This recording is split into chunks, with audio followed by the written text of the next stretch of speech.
Jean chapitre 1.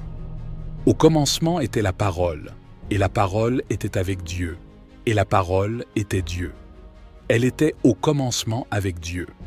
Toutes choses ont été faites par elle, et rien de ce qui a été fait n'a été fait sans elle. En elle était la vie, et la vie était la lumière des hommes. La lumière luit dans les ténèbres, et les ténèbres ne l'ont point reçue. Il y eut un homme envoyé de Dieu. Son nom était Jean.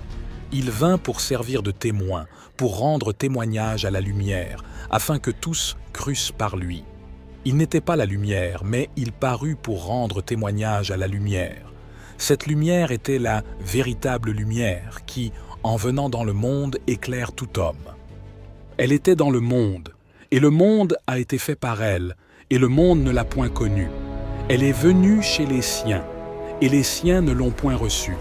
Mais à tous ceux qui l'ont reçue, à ceux qui croient en son nom, elle a donné le pouvoir de devenir enfants de Dieu, lesquels sont nés non du sang, ni de la volonté de la chair, ni de la volonté de l'homme, mais de Dieu. Et la parole a été faite chair, et elle a habité parmi nous, pleine de grâce et de vérité. Et nous avons contemplé sa gloire, une gloire comme la gloire du Fils unique venu du Père. Jean lui rend témoignage et s'écrie: c'est celui dont j'ai dit, celui qui vient après moi m'a précédé, car il était avant moi. Et nous avons tous reçu de sa plénitude, et grâce pour grâce, car la loi a été donnée par Moïse, la grâce et la vérité sont venues par Jésus-Christ. Personne n'a jamais vu Dieu. Le Fils unique, qui est dans le sein du Père, est celui qui l'a fait connaître. Voici le témoignage de Jean, lorsque les Juifs envoyèrent de Jérusalem des sacrificateurs et des Lévites pour lui demander « Toi, qui es-tu » Il déclara et ne le nia point. Il déclara qu'il n'était pas le Christ. Et ils lui demandèrent « Quoi donc? Es-tu Élie » Et il dit « Je ne le suis point. Es-tu le prophète » Et il répondit « Non. » Ils lui dirent alors « Qui es-tu » afin que nous donnions une réponse à ceux qui nous ont envoyés. Que dis-tu de toi-même? Moi, dit-il, je suis la voix de celui qui crie dans le désert. Aplanissez le chemin du Seigneur, comme a dit Ésaïe, le prophète. Ceux qui avaient été envoyés étaient des pharisiens. Ils lui firent encore cette question. Pourquoi donc baptises-tu, si tu n'es pas le Christ, ni Élie, ni le prophète? Jean leur répondit, moi, je baptise d'eau, mais au milieu de vous, il y a quelqu'un que vous ne connaissez pas qui vient après moi. Je ne suis pas digne de délier la courroie de ses souliers. Ces choses se passèrent à Béthanie, au-delà du Jourdain où Jean baptisait. Le lendemain, il vit Jésus venant à lui, et il dit, « Voici l'agneau de Dieu, qui ôte le péché du monde. C'est celui dont j'ai dit, « Après moi vient un homme qui m'a précédé, car il était avant moi. » Je ne le connaissais pas, mais c'est afin qu'il fût manifesté à Israël que je suis venu baptiser d'eau. Jean rendit ce témoignage. J'ai vu l'Esprit descendre du ciel comme une colombe et s'arrêter sur lui. Je ne le connaissais pas, mais celui qui m'a envoyé baptiser d'eau, celui-là m'a dit, « Celui sur qui tu verras l'Esprit descendre et s'arrêter, c'est celui qui baptise du Saint-Esprit. » Et j'ai vu, et j'ai rendu témoignage qu'il est le Fils de Dieu. Le lendemain, Jean était encore là, avec 2 de ses disciples. Et, ayant regardé Jésus qui passait, il dit, « Voilà l'agneau de Dieu. » Les 2 disciples l'entendirent prononcer ces paroles, et ils suivirent Jésus. Jésus se retourna, et voyant qu'ils le suivaient, il leur dit, « Que cherchez-vous » Ils lui répondirent, « Rabbi, ce qui signifie maître, où demeures-tu » ?»« Venez, » leur dit-il. et voyez.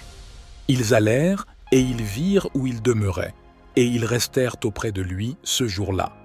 C'était environ la 10e heure. André, frère de Simon-Pierre, était l'un des 2 qui avaient entendu les paroles de Jean et qui avait suivi Jésus. Ce fut lui qui rencontra le premier son frère Simon, et il lui dit, « Nous avons trouvé le Messie, ce qui signifie Christ. » Et il le conduisit vers Jésus. Jésus, l'ayant regardé, dit, « Tu es Simon, fils de Jonas, tu seras appelé Céphas, ce qui signifie Pierre. » Le lendemain, Jésus voulut se rendre en Galilée, et il rencontra Philippe. Il lui dit, « Suis-moi. » Philippe était de Bethsaïda, de la ville d'André et de Pierre. Philippe rencontra Nathanaël et lui dit, « Nous avons trouvé celui de qui Moïse a écrit dans la loi et dont les prophètes ont parlé, Jésus de Nazareth, fils de Joseph. » Nathanaël lui dit, « Peut-il venir de Nazareth quelque chose de bon ?» Philippe lui répondit, « Viens et vois. » Jésus, voyant venir à lui Nathanaël, dit de lui, « Voici vraiment un Israélite, dans lequel il n'y a point de fraude. » « D'où me connais-tu » lui dit Nathanaël. Jésus lui répondit, « Avant que Philippe t'appelât, quand tu étais sous le figuier, je t'ai vu. » Nathanaël reprit, « Rabbi, tu es le Fils de Dieu, tu es le roi d'Israël. » Jésus lui répondit, « Parce que je t'ai dit que je t'ai vu sous le figuier, tu crois. Tu verras de plus grandes choses que celles-ci. » Et il lui dit, « En vérité, vous verrez désormais le ciel ouvert et les anges de Dieu monter et descendre sur le Fils de l'homme. »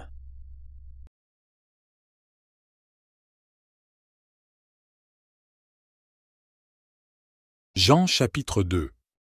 3 jours après, il y eut des noces à Cana en Galilée. La mère de Jésus était là, et Jésus fut aussi invité aux noces avec ses disciples. Le vin ayant manqué, la mère de Jésus lui dit, « Ils n'ont plus de vin. » Jésus lui répondit, « Femme, qu'y a-t-il entre moi et toi? Mon heure n'est pas encore venue. » Sa mère dit au serviteur, « Faites ce qu'il vous dira. » Or, il y avait là 6 vases de pierre destinés aux purifications des Juifs et contenant chacun 2 ou 3 mesures. Jésus leur dit, « Remplissez d'eau ces vases. » Et ils les remplirent jusqu'au bord. « Puisez maintenant, leur dit-il, et portez-en à l'ordonnateur du repas. » Et ils lui en portèrent. Quand l'ordonnateur du repas eut goûté l'eau changée en vin, ne sachant d'où venait ce vin, tandis que les serviteurs qui avaient puisé l'eau le savaient bien, il appela l'époux et lui dit, « Tout homme sert d'abord le bon vin, puis le moins bon après qu'on s'est enivré. Toi, tu as gardé le bon vin jusqu'à présent. » Tel fut, à Cana en Galilée, le premier des miracles que fit Jésus. Il manifesta sa gloire, et ses disciples crurent en lui. Après cela, il descendit à Capernaum avec sa mère, ses frères et ses disciples, et ils n'y restèrent que peu de jours. La Pâque des Juifs était proche, et Jésus monta à Jérusalem. Il trouva dans le temple les vendeurs de bœufs, de brebis et de pigeons, et les changeurs assis. Ayant fait un fouet avec des cordes, il les chassa tous du temple, ainsi que les brebis et les bœufs. Il dispersa la monnaie des changeurs et renversa les tables. Et il dit aux vendeurs de pigeons, « Ôtez cela d'ici, ne faites pas de la maison de mon père une maison de trafic. » Ses disciples se souvinrent qu'il est écrit, « Le zèle de ta maison me dévore. » Les Juifs, prenant la parole, lui dirent, « Quel miracle nous montres-tu pour agir de la sorte ?» Jésus leur répondit, « Détruisez ce temple, et en 3 jours je le relèverai. » Les Juifs dirent, « Il a fallu 46 ans pour bâtir ce temple, et toi, en 3 jours tu le relèveras. » Mais il parlait du temple de son corps. C'est pourquoi, lorsqu'il fut ressuscité des morts, ses disciples se souvinrent qu'il avait dit cela, et ils crurent à l'écriture et à la parole que Jésus avait dite. Pendant qu'il était à Jérusalem, à la fête de Pâques, plusieurs crurent en son nom, voyant les miracles qu'il faisait. Mais Jésus ne se fiait point à eux parce qu'il les connaissait tous et parce qu'il n'avait pas besoin qu'on lui rendît témoignage d'aucun homme, car il savait lui-même ce qui était dans l'homme.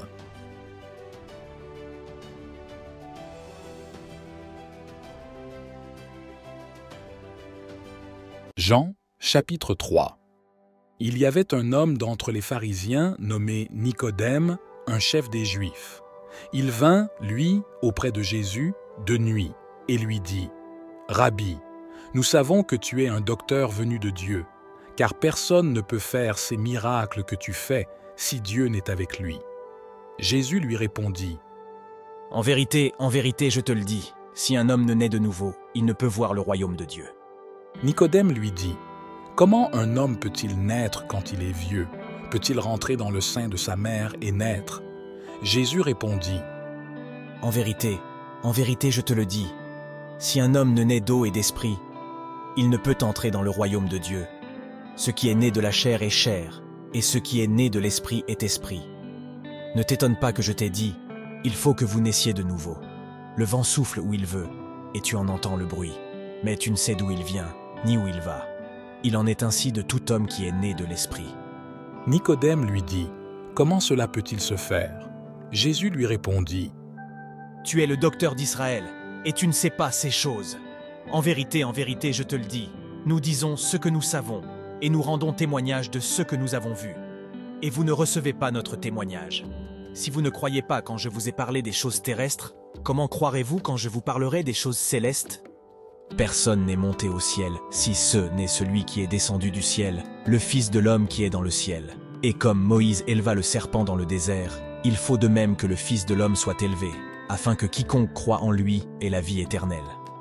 Car Dieu a tant aimé le monde qu'il a donné son Fils unique, afin que quiconque croit en lui ne périsse point, mais qu'il ait la vie éternelle. Dieu, en effet, n'a pas envoyé son Fils dans le monde pour qu'il juge le monde, mais pour que le monde soit sauvé par lui.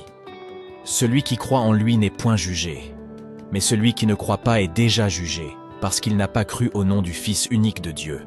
Et ce jugement, c'est que, la lumière étant venue dans le monde, les hommes ont préféré les ténèbres à la lumière, parce que leurs œuvres étaient mauvaises.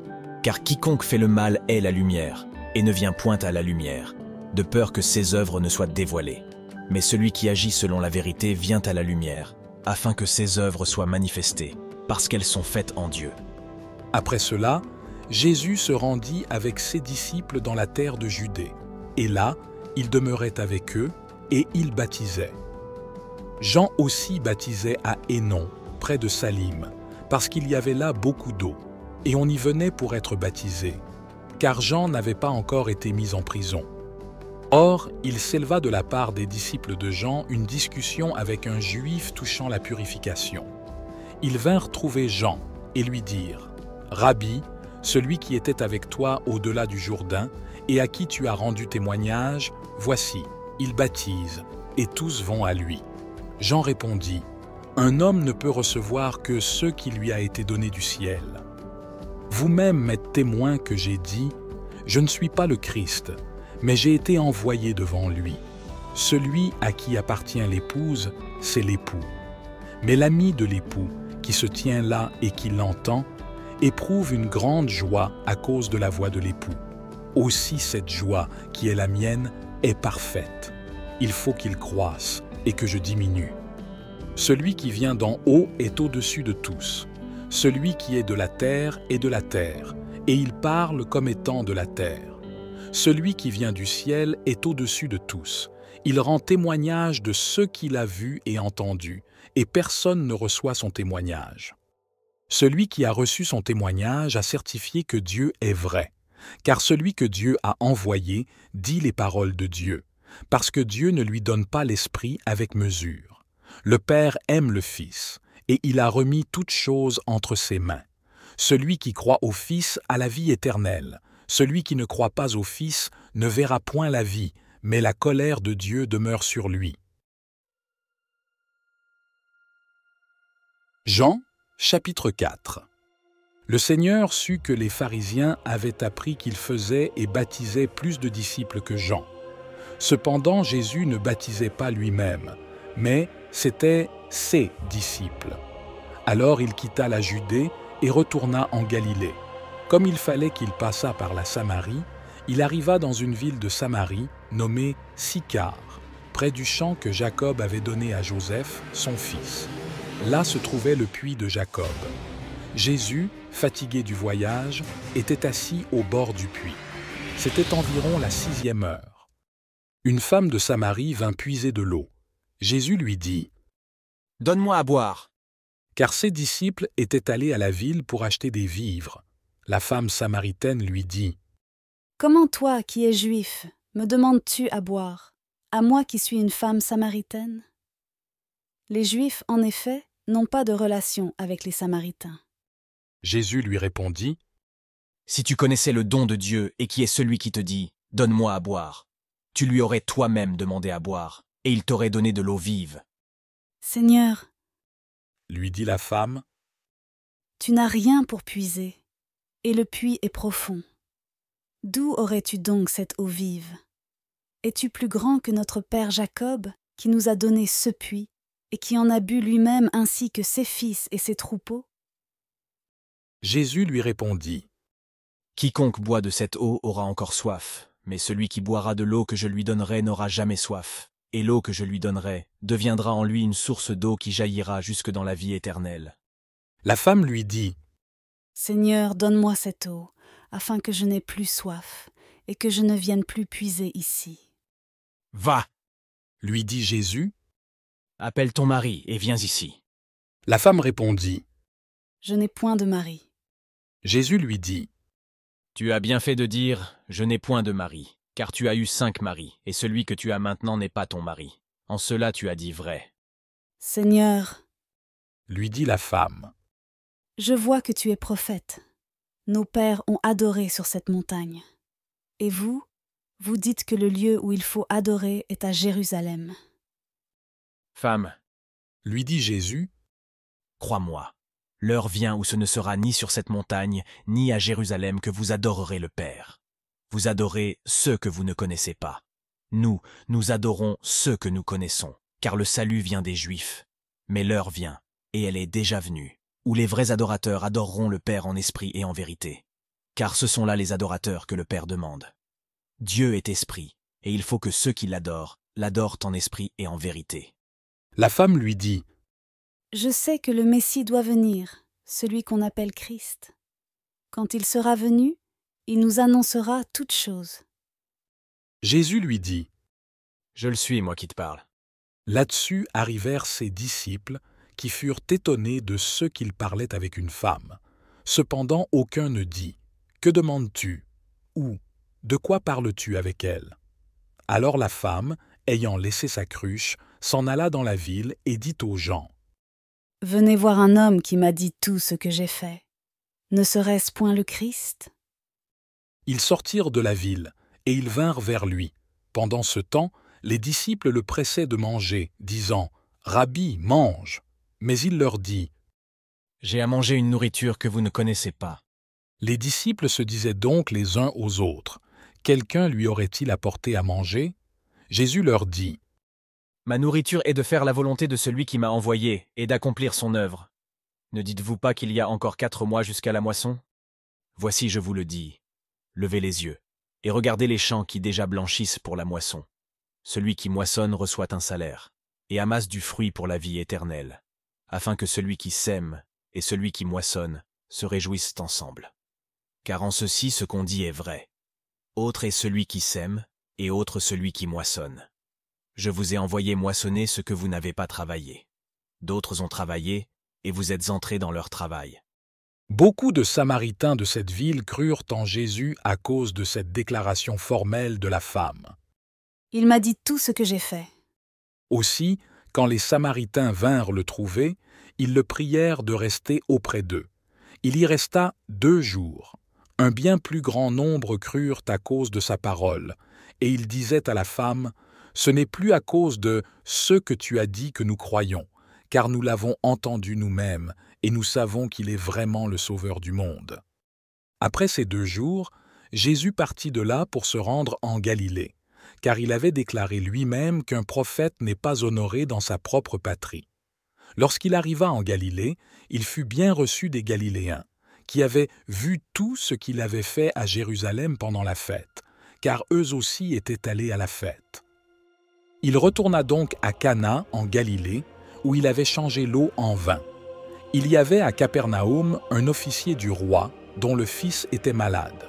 Ayant appris que Jésus était venu de Judée en Galilée, il alla vers lui et le pria de descendre et de guérir son fils, qui était près de mourir.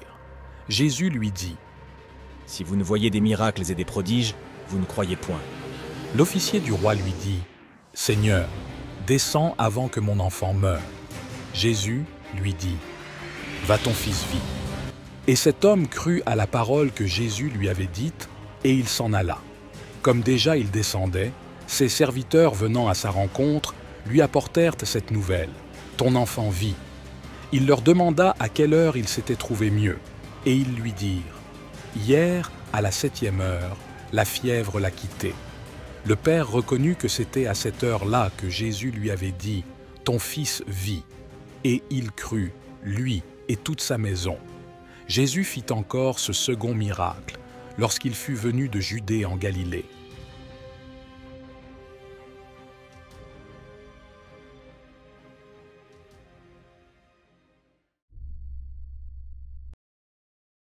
Jean, chapitre 5.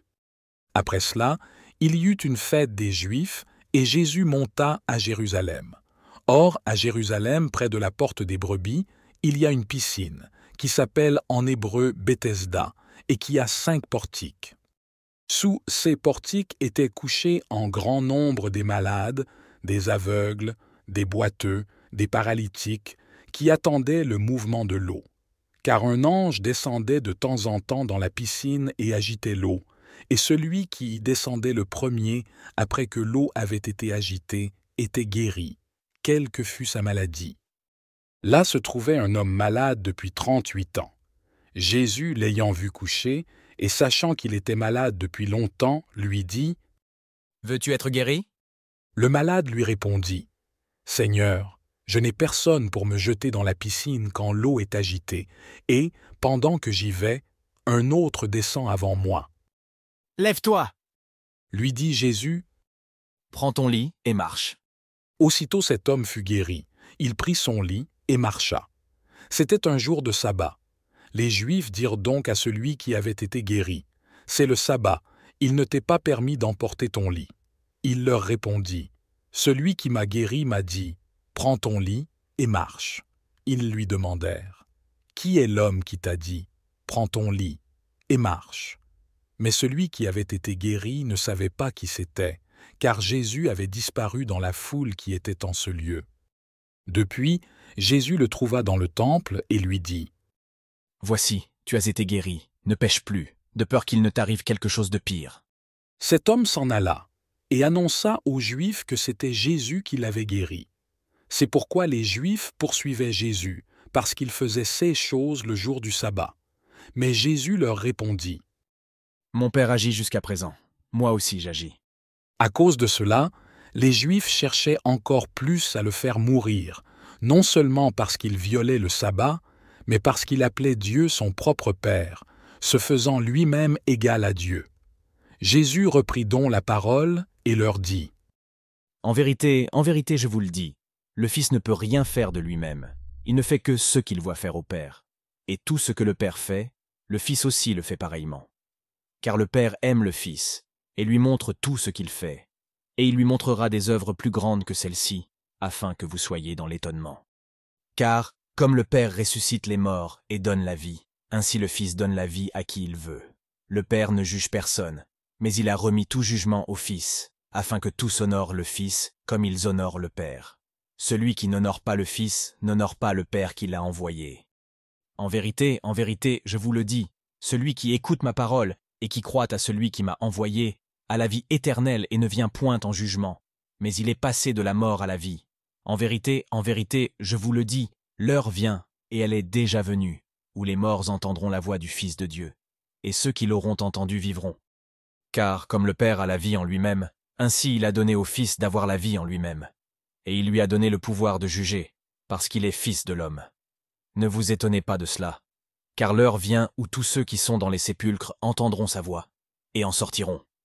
Ceux qui auront fait le bien ressusciteront pour la vie, mais ceux qui auront fait le mal ressusciteront pour le jugement. Je ne puis rien faire de moi-même. Selon que j'entends, je juge, et mon jugement est juste, parce que je ne cherche pas ma volonté, mais la volonté de celui qui m'a envoyé. Si je rends témoignage de moi-même, mon témoignage n'est pas vrai. Il y en a un autre qui rend témoignage de moi, et je sais que le témoignage qu'il rend de moi est vrai. Vous avez envoyé vers Jean, et il a rendu témoignage à la vérité.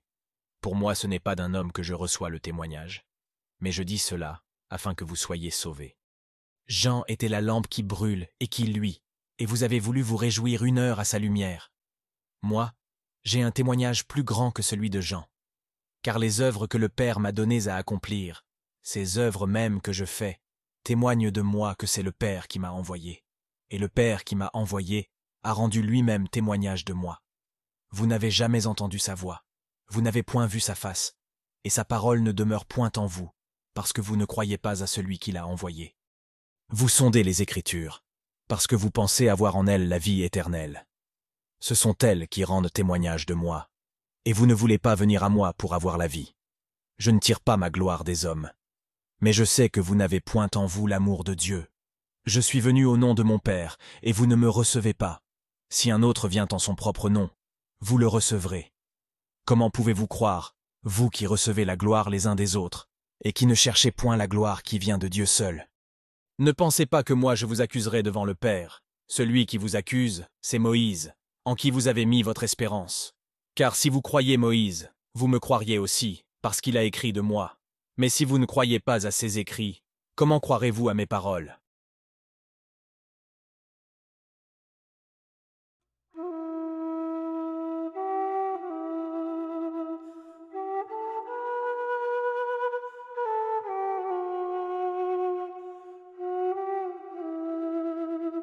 Jean, chapitre 6. Après cela, Jésus s'en alla de l'autre côté de la mer de Galilée, ou mer de Tibériade. Une grande foule le suivait, parce qu'elle voyait les miracles qu'il opérait sur les malades.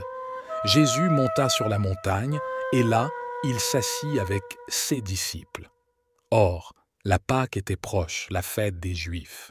Ayant levé les yeux et voyant qu'une grande foule venait à lui, Jésus dit à Philippe: Où achèterons-nous des pains, afin que ces gens aient à manger? Il disait cela pour l'éprouver, car il savait ce qu'il allait faire. Philippe lui répondit: Les pains qu'on aurait pour 200 deniers ne suffiraient pas pour que chacun en reçoive un peu. Un de ses disciples, André, frère de Simon-Pierre, lui dit: Il y a ici un jeune garçon qui a 5 pains d'orge et 2 poissons. Mais qu'est-ce que cela pour tant de gens? Jésus dit: Faites asseoir ces gens. Il y avait dans ce lieu beaucoup d'herbes. Ils s'assirent donc au nombre d'environ 5000 hommes.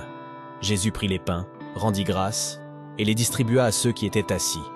Il leur donna de même des poissons, autant qu'ils en voulurent. Lorsqu'ils furent rassasiés, il dit à ses disciples: Ramassez les morceaux qui restent, afin que rien ne se perde. Ils les ramassèrent donc, et ils remplirent 12 paniers avec les morceaux des 5 pains d'orge, qui restèrent à ceux qui avaient mangé. Ces gens, ayant vu le miracle que Jésus avait fait, disaient: Celui-ci est vraiment le prophète qui doit venir dans le monde. Et Jésus, sachant qu'il allait venir l'enlever pour le faire roi, se retira de nouveau sur la montagne, lui seul. Quand le soir fut venu, ses disciples descendirent au bord de la mer. Étant montés dans une barque, ils voulaient passer à Capernaum de l'autre côté de la mer. Il faisait déjà nuit, et Jésus ne les avait pas encore rejoints. Il soufflait un grand vent, et la mer était agitée. Après avoir ramé environ 25 ou 30 stades, ils virent Jésus marchant sur la mer et s'approchant de la barque, et ils eurent peur. Mais Jésus leur dit: C'est moi, n'ayez pas peur! Ils voulaient le prendre dans la barque, et aussitôt la barque aborda au lieu où ils allaient.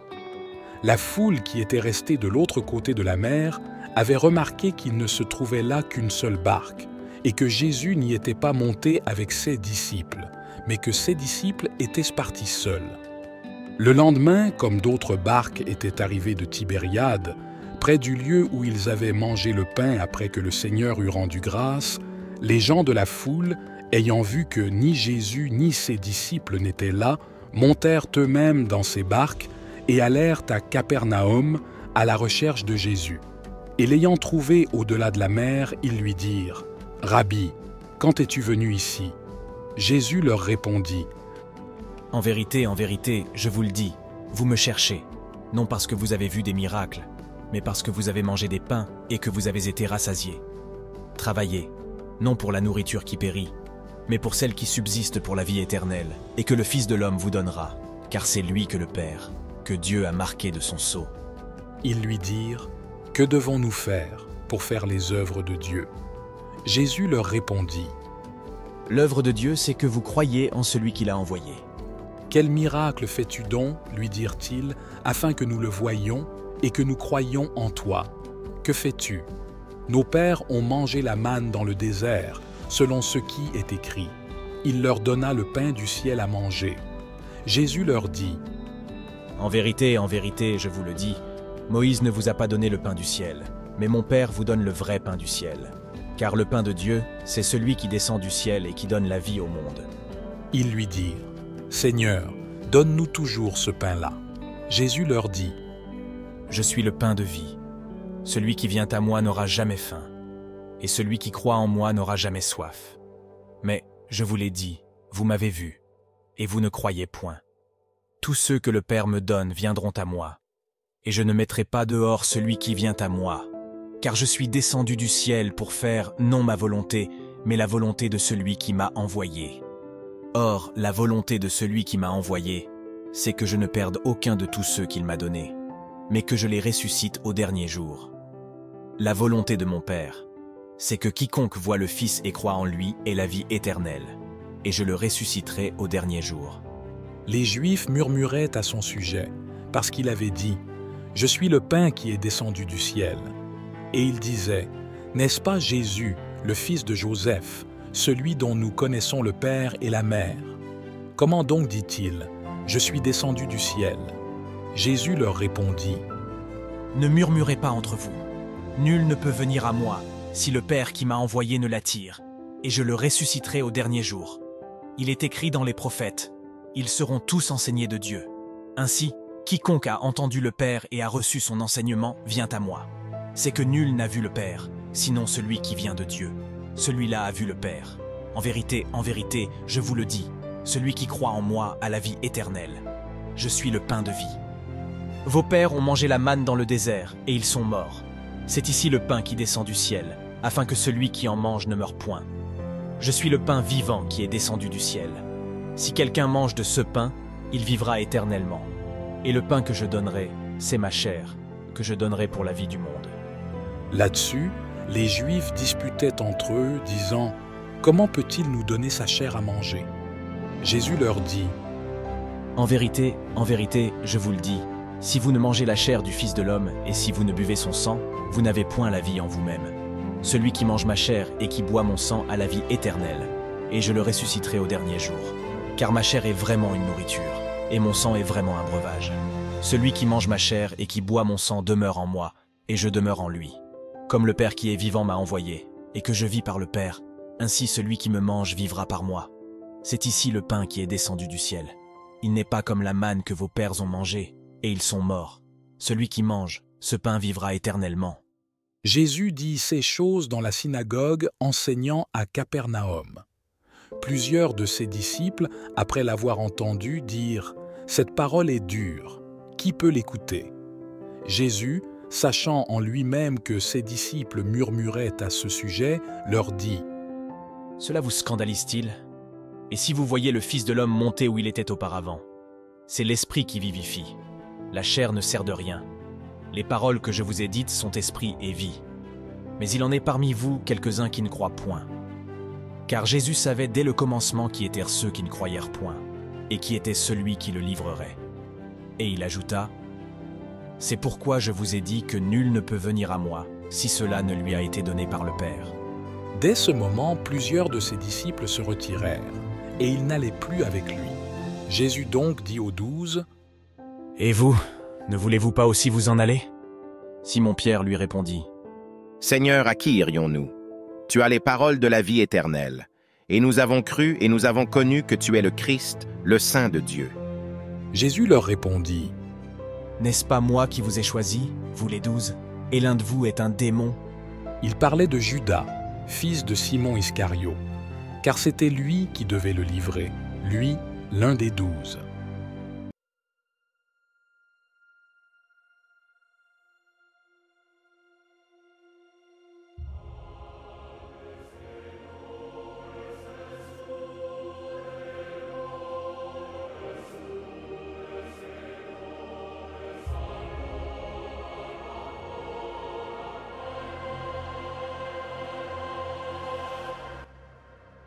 Jean, chapitre 7.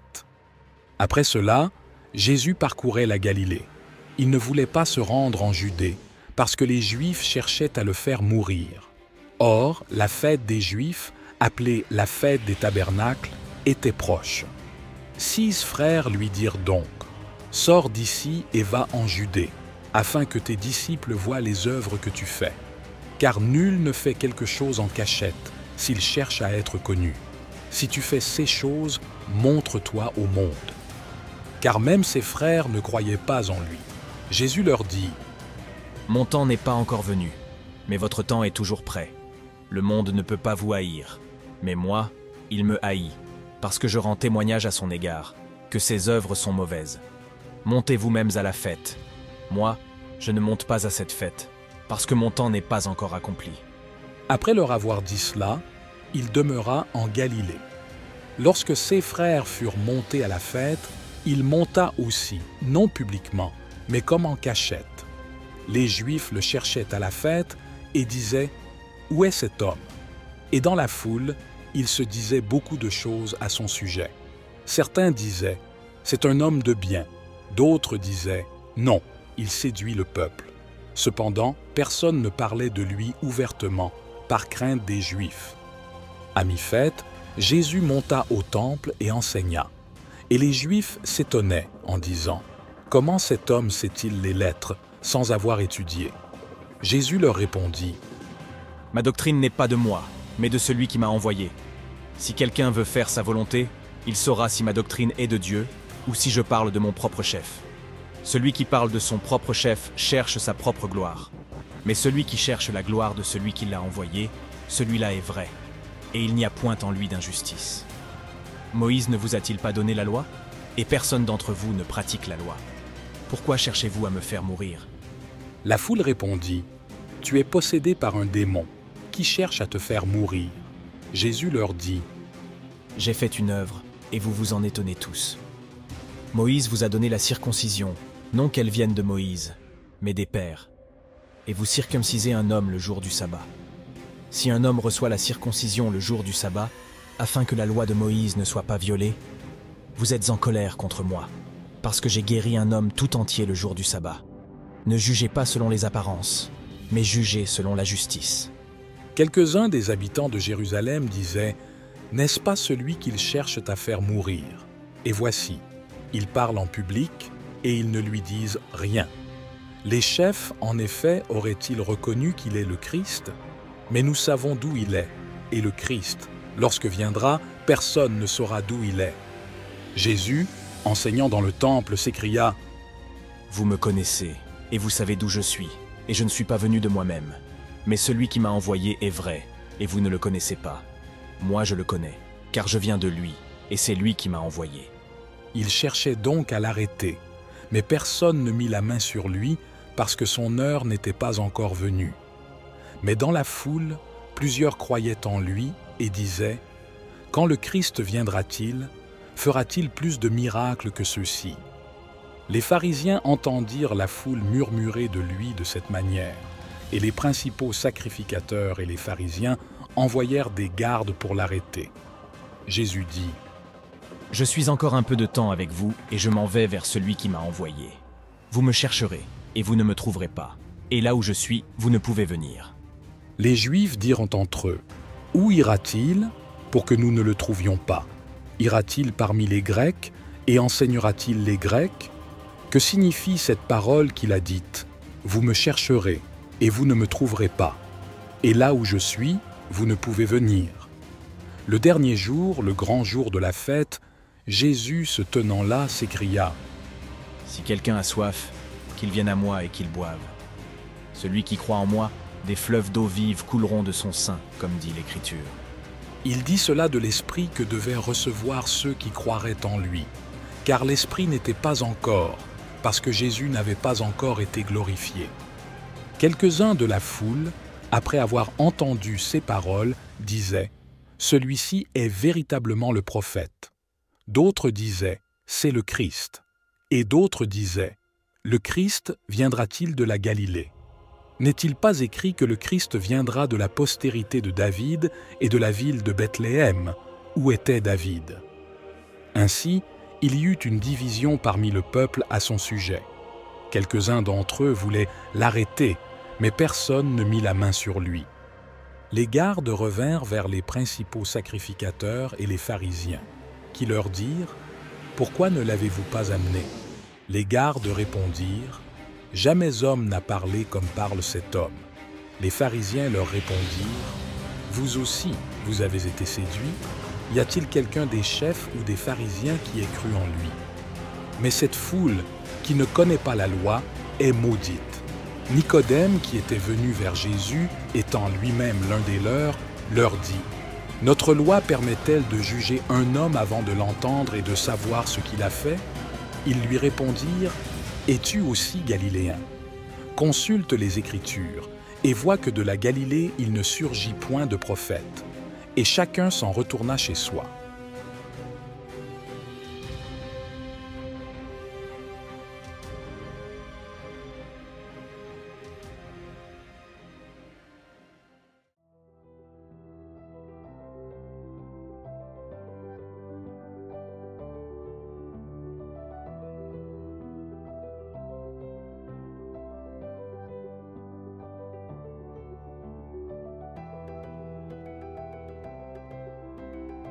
Jean, chapitre 8. Jésus s'en alla au mont des Oliviers. Mais le matin, il retourna dans le temple et tout le peuple venait à lui. Il s'assit et les enseignait. Alors les scribes et les pharisiens amenèrent une femme surprise en adultère, et, la plaçant au milieu du peuple, ils lui dirent « Maître, cette femme a été surprise en flagrant délit d'adultère. Moïse, dans la loi, nous a ordonné de lapider de telles femmes.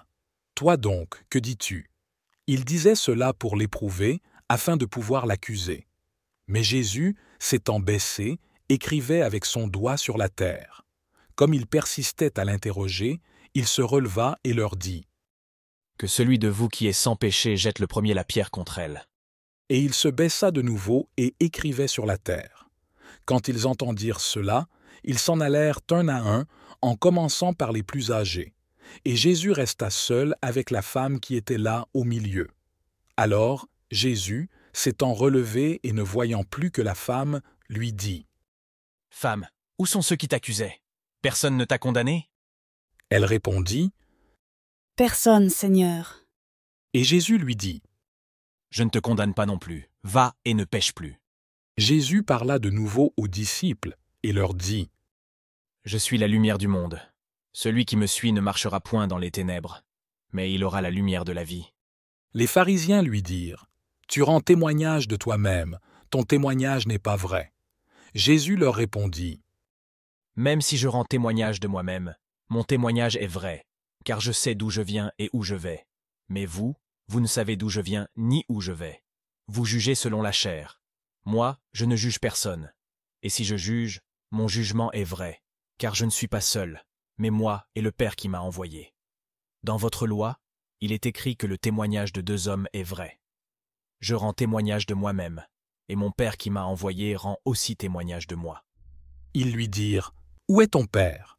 Jésus répondit « Vous ne connaissez ni moi ni mon Père. Si vous me connaissiez, vous connaîtriez aussi mon Père. » Jésus dit ces paroles dans le trésor, enseignant dans le temple, et personne ne le saisit, parce que son heure n'était pas encore venue.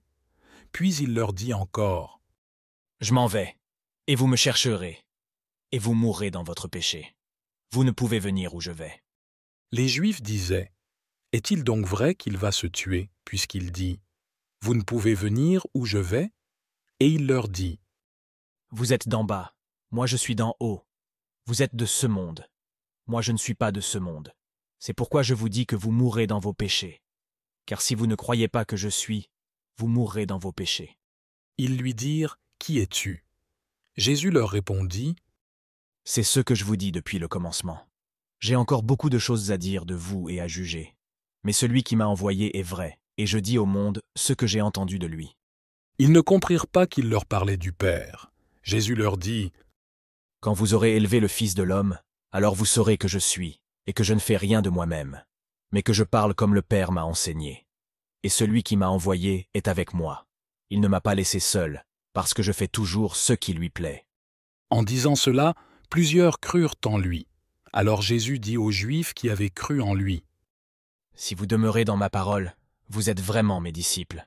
Vous connaîtrez la vérité, et la vérité vous affranchira. » Ils lui répondirent, « Nous sommes la postérité d'Abraham, et nous n'avons jamais été esclaves de personne.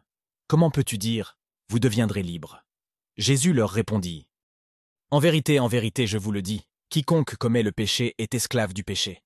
Or, l'esclave ne demeure pas toujours dans la maison. Le Fils y demeure toujours. Si donc le Fils vous affranchit, vous serez réellement libres. Je sais que vous êtes la postérité d'Abraham, mais vous cherchez à me faire mourir, parce que ma parole n'a point de place en vous. Je dis ce que j'ai vu chez mon Père, et vous, vous faites ce que vous avez entendu de votre Père. » Ils lui répondirent, « Notre Père est Abraham. » Jésus leur dit, « Si vous êtes des enfants d'Abraham, faites les œuvres d'Abraham. Mais maintenant vous cherchez à me faire mourir, moi qui vous ai dit la vérité que j'ai entendue de Dieu. Cela, Abraham ne l'a pas fait. Vous faites les œuvres de votre père. » Ils lui dirent, « Nous ne sommes pas nés de la prostitution, nous avons un seul Père, Dieu. » Jésus leur dit, « Si Dieu était votre Père, vous m'aimeriez, car je suis sorti et je viens de Dieu. Je n'ai pas été envoyé de moi-même, mais c'est lui qui m'a envoyé. Pourquoi ne comprenez-vous pas mon langage? Parce que vous ne pouvez écouter ma parole. Vous êtes de votre père, le diable, et vous voulez accomplir les désirs de votre père. Il a été meurtrier dès le commencement, et il ne s'est pas tenu dans la vérité, parce qu'il n'y a pas de vérité en lui. Lorsqu'il dit le mensonge, il parle de son propre fond, car il est menteur et le père du mensonge. Et moi, parce que je dis la vérité, vous ne me croyez pas. Qui de vous me convaincra de péché? Si je dis la vérité, pourquoi ne me croyez-vous pas? Celui qui est de Dieu écoute les paroles de Dieu. Vous n'écoutez pas, parce que vous n'êtes pas de Dieu. » Les Juifs lui répondirent, « N'avons-nous pas raison de dire que tu es samaritain et que tu as un démon? » Jésus répondit, « Je n'ai pas un démon, mais j'honore mon Père, et vous m'insultez. Je ne cherche pas ma gloire. Il en est un qui la cherche et qui juge. En vérité, je vous le dis, si quelqu'un garde ma parole, il ne verra jamais la mort. » Les Juifs lui dirent, « Maintenant, nous savons que tu as un démon. Abraham est mort, et les prophètes. Et tu dis, si quelqu'un garde ma parole, il ne goûtera jamais la mort. Es-tu plus grand que notre père Abraham qui est mort? Les prophètes sont morts. Qui te fais-tu? » Jésus répondit, « Si je glorifie mon Père, ma gloire n'est rien. C'est mon Père qui me glorifie, lui que vous dites être votre Père. Vous ne le connaissez pas, mais moi je le connais. Et si je disais que je ne le connais pas, je serais un menteur comme vous. Mais je le connais, et je garde sa parole. Abraham, votre père, a exulté de joie à l'idée de voir mon jour. Il l'a vu, et il s'est réjoui. » Les Juifs lui dirent, « Tu n'as pas encore 50 ans, et tu as vu Abraham? » Jésus leur dit, « En vérité, je vous le dis, avant qu'Abraham fût, je suis. » Alors ils prirent des pierres pour les jeter contre lui, mais Jésus se cacha et sortit du temple.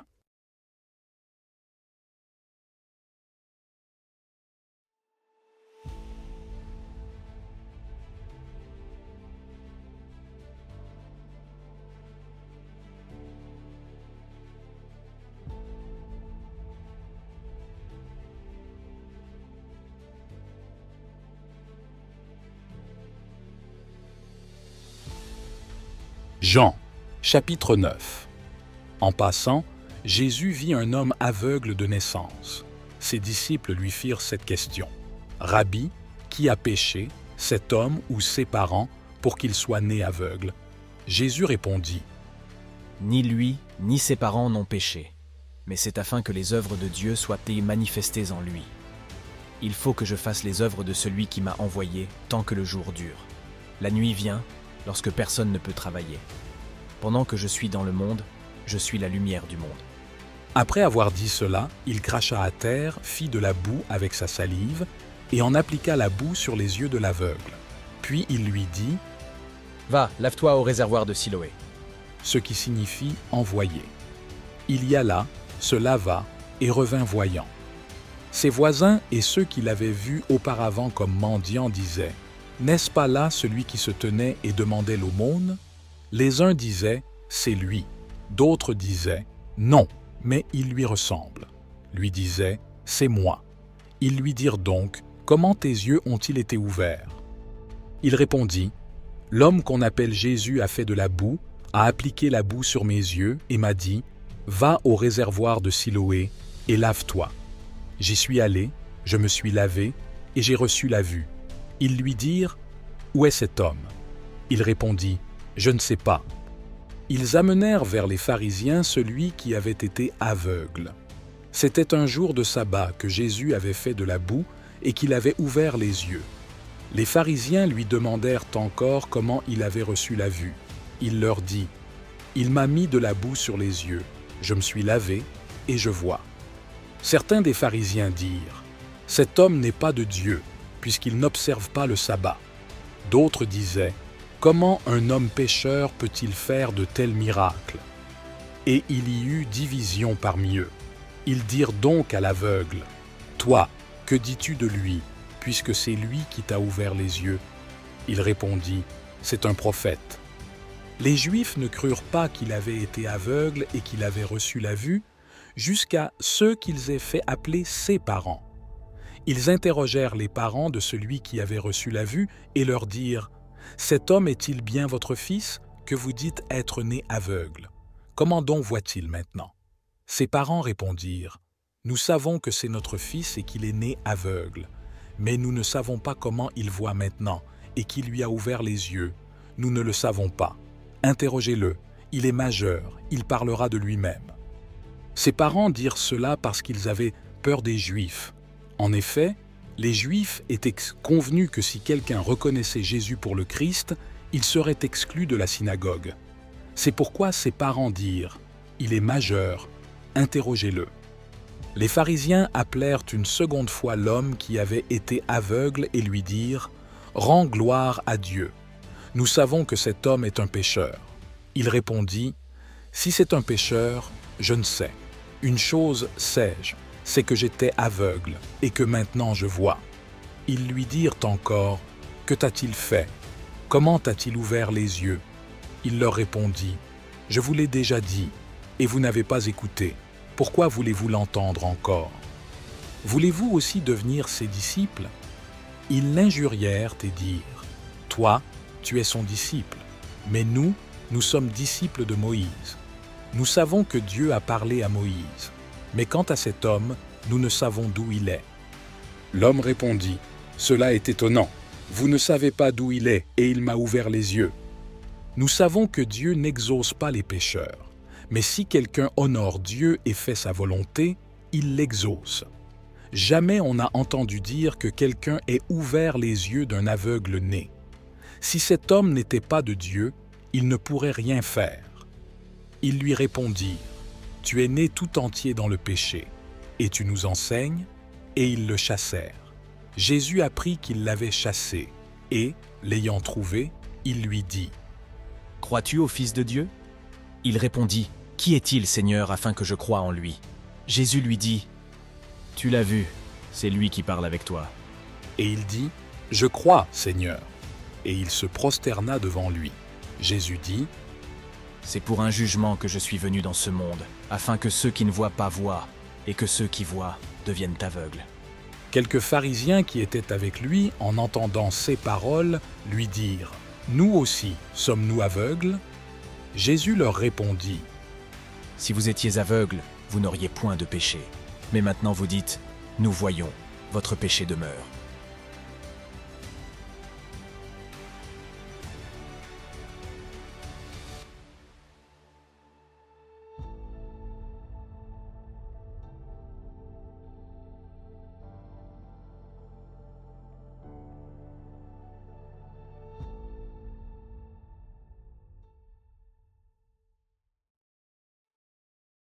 Jean, chapitre 10.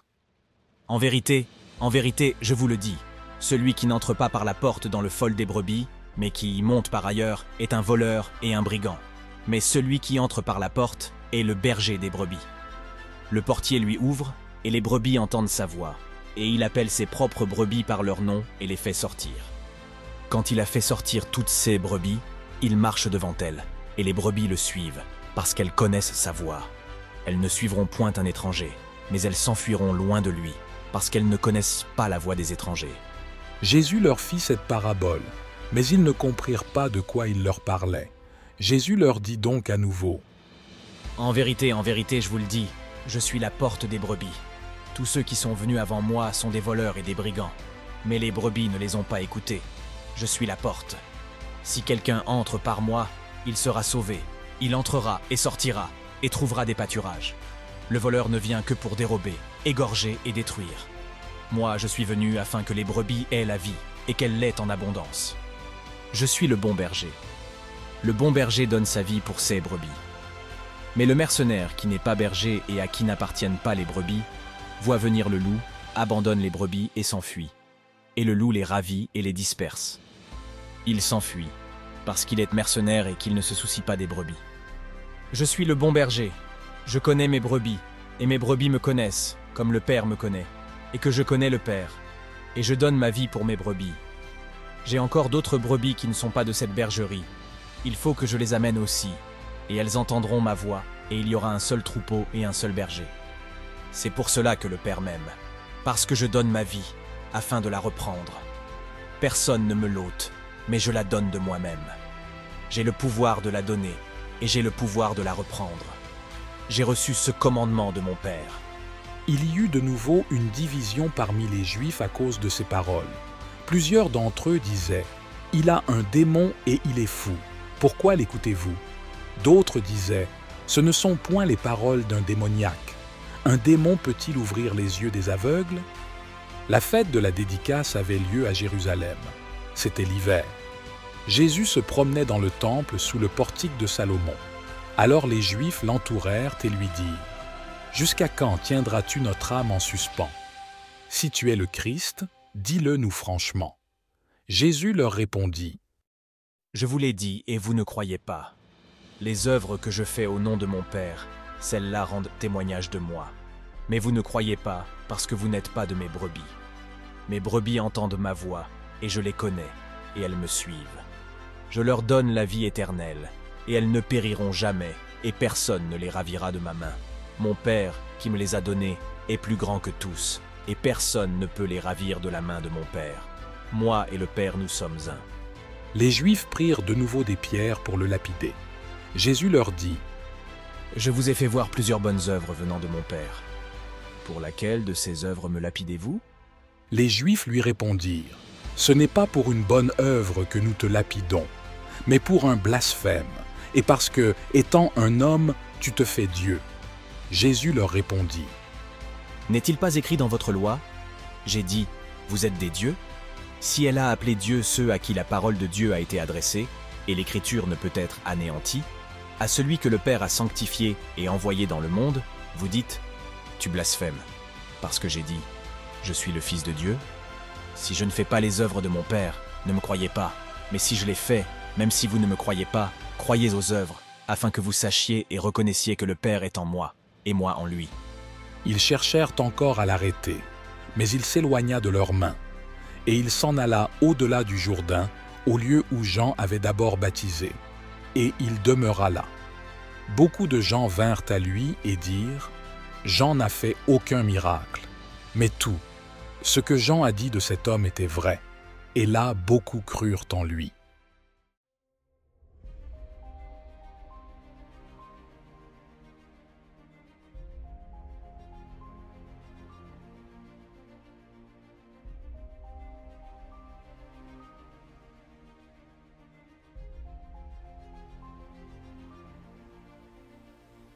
Jean, chapitre 11. Il y avait un homme malade, Lazare, de Béthanie, village de Marie et de sa sœur Marthe. C'était cette Marie qui avait oint le Seigneur de parfum et qui lui avait essuyé les pieds avec ses cheveux. Son frère Lazare était malade. Les sœurs envoyèrent dire à Jésus, « Seigneur, voici, celui que tu aimes est malade. » En entendant cela, Jésus dit, « Cette maladie n'est pas à la mort, mais elle est pour la gloire de Dieu, afin que le Fils de Dieu soit glorifié par elle. » Or, Jésus aimait Marthe, sa sœur, et Lazare. Lors donc qu'il eut appris que Lazare était malade, il resta 2 jours encore dans le lieu où il était. Ensuite, il dit aux disciples, « Retournons en Judée. » Les disciples lui dirent, « Rabbi, Les Juifs cherchaient récemment à te lapider, et tu y retournes. » Jésus répondit, « N'y a-t-il pas 12 heures dans le jour? Si quelqu'un marche pendant le jour, il ne trébuche pas, parce qu'il voit la lumière de ce monde. Mais si quelqu'un marche pendant la nuit, il trébuche, parce que la lumière n'est pas en lui. » Il dit cela, et après cela, il leur dit, « Lazare, notre ami, s'est endormi, mais je vais le réveiller. » Les disciples lui dirent, « Seigneur, s'il s'est endormi, il sera sauvé. » Or, Jésus avait parlé de sa mort, mais ils crurent qu'il parlait de l'endormissement du sommeil. Alors, Jésus leur dit ouvertement, « Lazare est mort, et je me réjouis à cause de vous de ce que je n'étais pas là, afin que vous croyiez. Allons vers lui. » Thomas, appelé Didyme, dit donc aux autres disciples, « Allons aussi, afin que nous mourions avec lui. » Lors donc que Jésus arriva, il trouva Lazare déjà depuis 4 jours dans le tombeau. Béthanie était près de Jérusalem, à environ 15 stades, et plusieurs Juifs étaient revenus auprès de Marthe et de Marie pour les consoler au sujet de leur frère. Lorsque Marthe eut appris que Jésus venait, elle alla à sa rencontre, mais Marie, qui était assise dans la maison, ne bougea pas. Marthe dit à Jésus, « Seigneur, si tu eusses été ici, mon frère ne serait pas mort. Mais maintenant, je sais que tout ce que tu demanderas à Dieu, Dieu te l'accordera. » Jésus lui dit, « Ton frère ressuscitera. » Marthe lui dit, « Je sais qu'il ressuscitera à la résurrection, au dernier jour. » Jésus lui dit, « Je suis la résurrection et la vie. Celui qui croit en moi, même s'il est mort, vivra.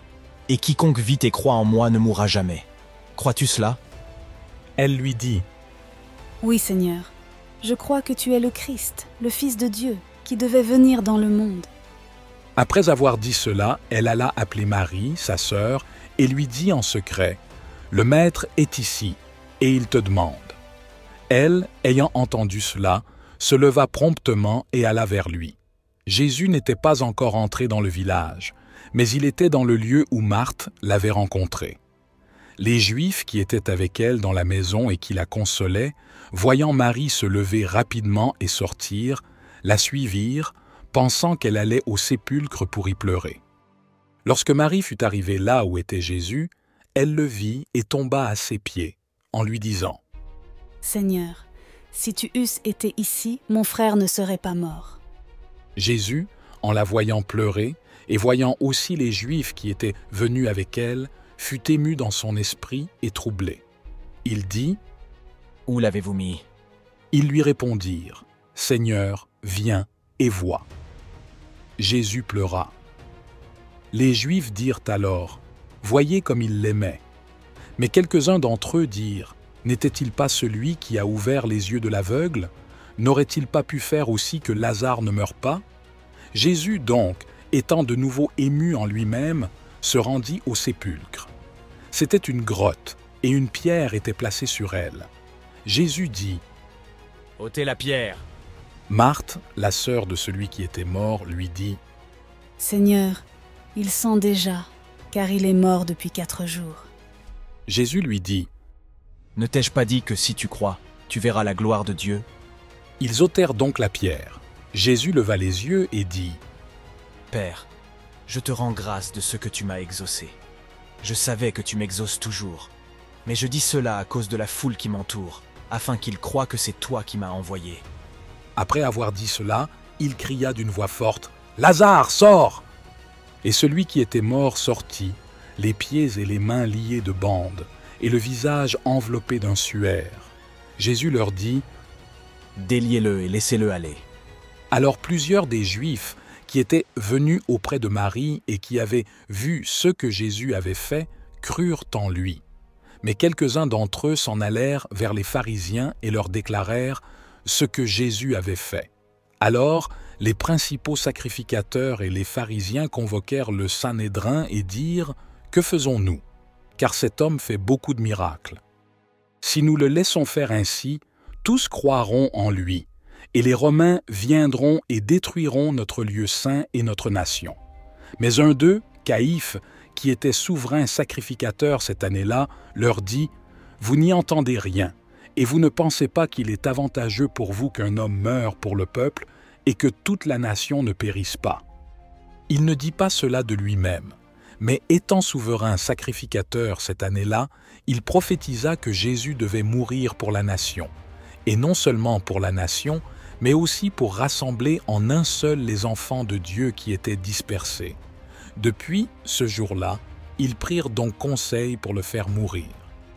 C'est pourquoi Jésus ne se montra plus ouvertement parmi les Juifs, mais il se retire dans un pays voisin, dans une ville appelée Éphraïm, et il y demeura avec ses disciples.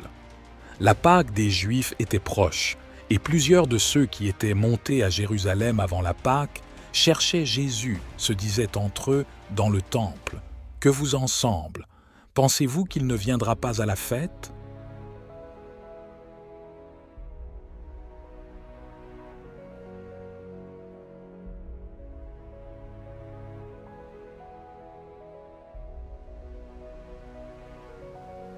Jean, chapitre 12. 6 jours avant la Pâque, Jésus arriva à Béthanie, où était Lazare, celui qu'il avait ressuscité des morts. Là, on lui fit un souper. Marthe servait, et Lazare était de ceux qui étaient à table avec lui. Marie, prenant une livre de parfums de nard pur de grand prix, oignit les pieds de Jésus et les essuya avec ses cheveux, et la maison fut remplie de l'odeur du parfum. Alors, Judas Iscario, un des disciples, celui qui devait le livrer, dit « Pourquoi n'a-t-on pas vendu ce parfum 300 deniers et donné aux pauvres ?» Il dit cela, non pas qu'il se soucie des pauvres, mais parce qu'il était voleur et qu'ayant la bourse, il prenait ce qui y était mis. Jésus dit « Laisse-la, c'est pour le jour de ma sépulture qu'elle a gardé ce parfum. Car vous aurez toujours des pauvres avec vous, mais moi, vous ne m'aurez pas toujours. » Une grande foule de Juifs apprit que Jésus était là. Ils vinrent, non seulement à cause de Jésus, mais aussi pour voir Lazare, qu'il avait ressuscité des morts. Les principaux sacrificateurs prirent conseil afin de faire mourir aussi Lazare, parce que, à cause de lui, plusieurs des Juifs s'en allaient et croyaient en Jésus. Le lendemain, une grande foule qui était venue à la fête apprit que Jésus venait à Jérusalem. Ils prirent des branches de palmier et sortirent à sa rencontre en criant « Hosanna ! Béni soit celui qui vient au nom du Seigneur, le roi d'Israël. » Jésus trouva un jeune âne et s'assit dessus, selon ce qui est écrit « Ne crains point, fille de Sion.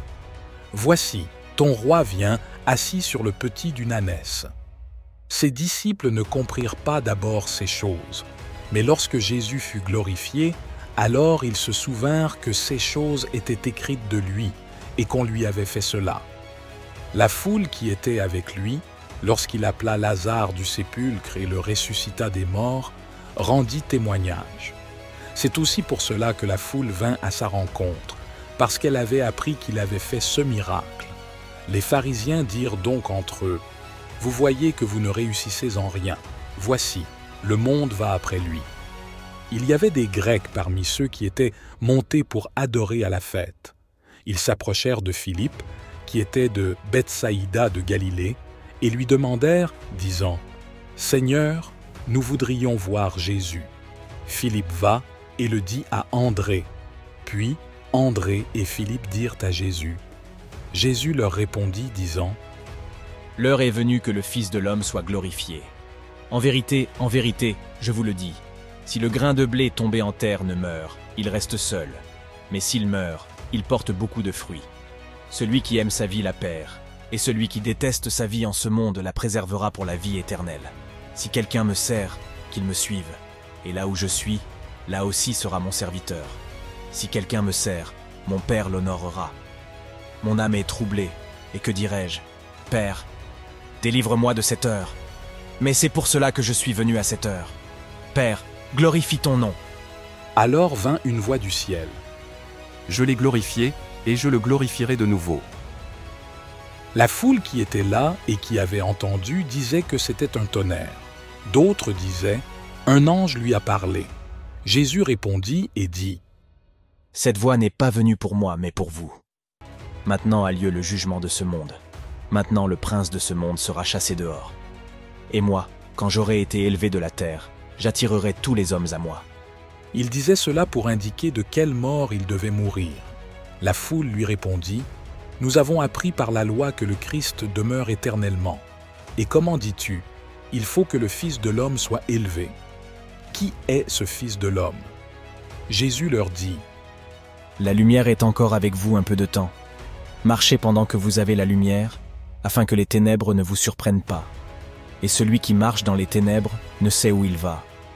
Croyez en la lumière, afin que vous deveniez fils de lumière. » Jésus parla ainsi, et s'en allant, il se cacha loin d'eux. Bien qu'il eût fait tant de miracles devant eux, ils ne croyaient pas en lui, afin que s'accomplisse la parole d'Ésaïe, le prophète, qui a dit « Seigneur, qui a cru à notre annonce? Et à qui le bras du Seigneur a-t-il été révélé ?» C'est pourquoi ils ne pouvaient croire, parce qu'Ésaïe a aussi dit « Il a aveuglé leurs yeux et endurci leur cœur, de peur qu'ils ne voient de leurs yeux, qu'ils n'entendent de leurs oreilles, et qu'ils ne comprennent de leur cœur, et qu'ils ne se convertissent, et que je ne les guérisse. » Ésaïe dit cela parce qu'il vit sa gloire et qu'il parla de lui. Toutefois, parmi les chefs, plusieurs crurent en lui. Mais à cause des pharisiens, ils ne le confessèrent pas, de peur d'être exclus de la synagogue, car ils aimaient la gloire des hommes plus que la gloire de Dieu. Jésus s'écria et dit, « Celui qui croit en moi, croit non pas en moi, mais en celui qui m'a envoyé. Et celui qui me voit, voit celui qui m'a envoyé. Je suis venu dans le monde comme une lumière, afin que quiconque croit en moi ne demeure pas dans les ténèbres. Et si quelqu'un entend mes paroles et ne les garde pas, ce n'est pas moi qui le juge, car je ne suis pas venu pour juger le monde, mais pour sauver le monde. Celui qui me rejette et qui ne reçoit pas mes paroles a son juge.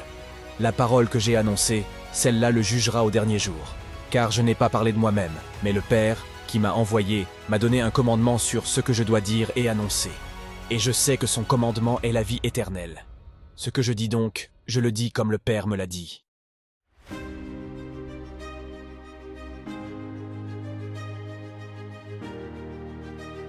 Jean, chapitre 13. Avant la fête de Pâques, Jésus, sachant que son heure était venue de passer de ce monde au Père, ayant aimé les siens qui étaient dans le monde, les aima jusqu'à la fin. Pendant le souper, le diable ayant déjà mis dans le cœur de Judas Iscariote, fils de Simon, le projet de le livrer, Jésus, sachant que le Père avait remis toutes choses entre ses mains, et qu'il était venu de Dieu et qu'il s'en allait à Dieu, se leva de table, ôta ses vêtements, et prit un linge qu'il noua autour de sa taille. Puis il versa de l'eau dans un bassin et se mit à laver les pieds des disciples, et à les essuyer avec le linge dont il était saint. Il vint donc à Simon-Pierre, et Pierre lui dit, « Seigneur, tu me laves les pieds, moi ?» Jésus lui répondit, « Ce que je fais, tu ne le sais pas maintenant, mais tu le sauras après. » Pierre lui dit, « Tu ne me laveras jamais les pieds. » Jésus lui répondit, « Si je ne te lave, tu n'as point de part avec moi. » Simon-Pierre lui dit, « Seigneur, ne me lave pas seulement les pieds, mais encore les mains et la tête. » Jésus lui dit, « Celui qui est baigné n'a besoin que de se laver les pieds, car il est entièrement pur. Et vous êtes purs, mais non pas tous. » Car il savait qui était celui qui le livrerait. C'est pourquoi il dit, « Vous n'êtes pas tous purs. » Lorsque Jésus eut lavé leurs pieds, il prit ses vêtements, et, étant rétabli, il leur dit, « Comprenez-vous ce que je vous ai fait? Vous m'appelez Maître et Seigneur, et vous dites bien, car je le suis. Si donc je vous ai lavé les pieds, moi, le Maître et le Seigneur, vous devez aussi vous laver les pieds les uns aux autres. Car je vous ai donné un exemple, afin que vous fassiez comme je vous ai fait. En vérité, je vous le dis, le serviteur n'est pas plus grand que son maître, ni l'apôtre plus grand que celui qui l'a envoyé. Si vous savez ces choses, vous êtes heureux, pourvu que vous les mettiez en pratique. Je ne parle pas de vous tous, je sais ce que j'ai élu, mais il faut que s'accomplisse l'Écriture. Celui qui mange avec moi a levé son talon contre moi. Dès maintenant, je vous le dis avant que cela arrive, afin que, quand cela arrivera, vous croyiez que c'est moi. En vérité, je vous le dis, celui qui reçoit celui que j'enverrai me reçoit, et celui qui me reçoit reçoit celui qui m'a envoyé. » Après avoir dit ces choses, Jésus fut troublé en son esprit, et il rendit ce témoignage. En vérité, je vous le dis, l'un de vous me livrera. » Les disciples se regardaient les uns les autres, incertains de celui dont ils parlaient. L'un des disciples, celui que Jésus aimait, était couché sur le sein de Jésus. Simon-Pierre lui fit signe de demander qui c'était dont il parlait. Alors, ce disciple, s'étant penché sur la poitrine de Jésus, lui dit « Seigneur, qui est-ce » Jésus répondit « C'est celui à qui je donnerai le morceau de pain que je tremperai. » Et, ayant trempé le morceau de pain, il le donna à Judas, fils de Simon Iscariote. Après le morceau de pain, Satan entra dans Judas. Jésus lui dit « Ce que tu fais, fais-le vite. » Mais aucun des convives ne comprit pourquoi il lui disait cela. Certains pensaient que, comme Judas avait la bourse, Jésus lui disait d'acheter ce qu'il fallait pour la fête, ou qu'il devait donner quelque chose aux pauvres. Judas, après avoir pris le morceau de pain, sortit aussitôt. Il faisait nuit. Quand Judas fut sorti, Jésus dit « Maintenant le Fils de l'homme est glorifié, et Dieu est glorifié en lui.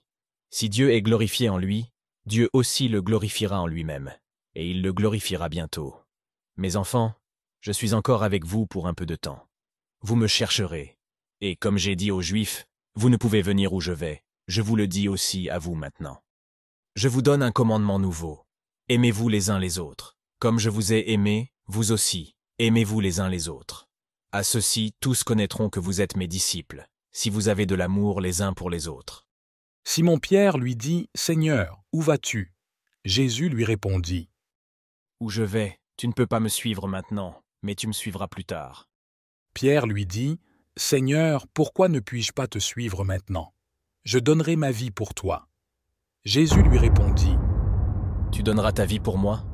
En vérité, je te le dis, le coq ne chantera pas que tu ne m'aies renié 3 fois. »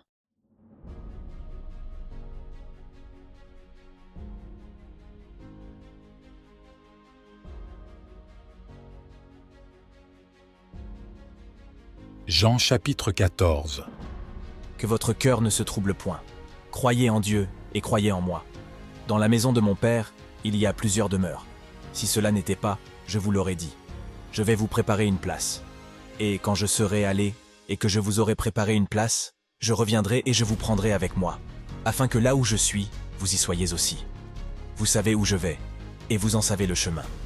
Thomas lui dit « Seigneur, nous ne savons où tu vas.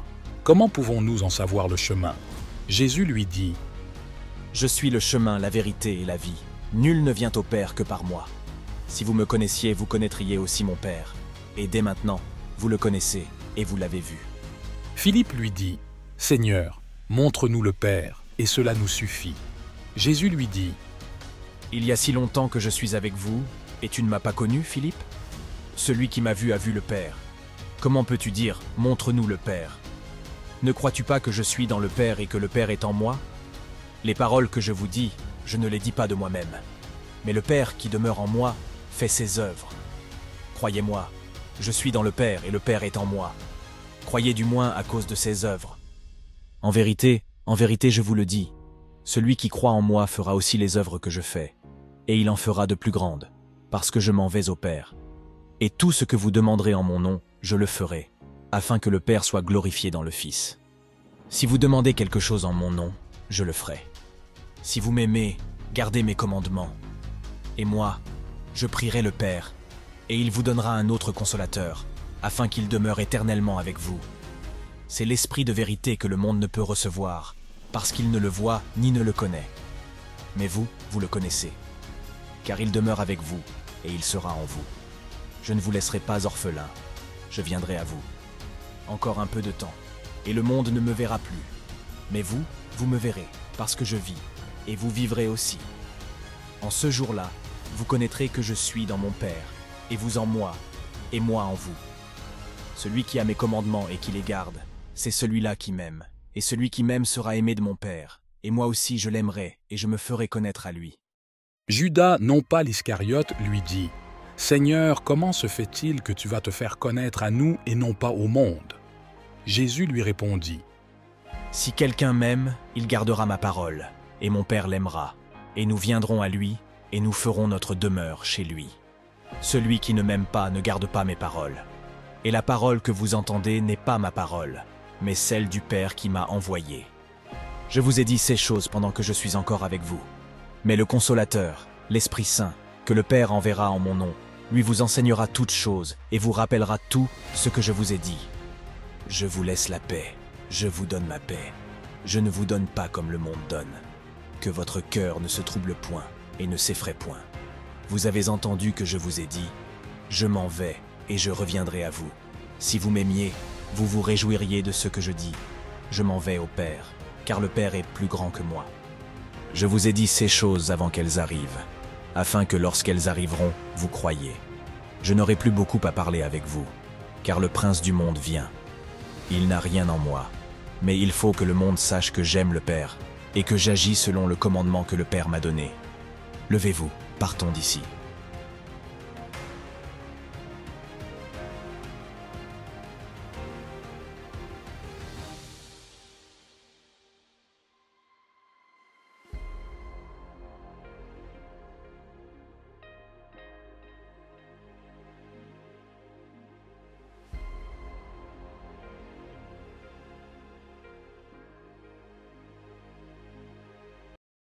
Jean chapitre 15.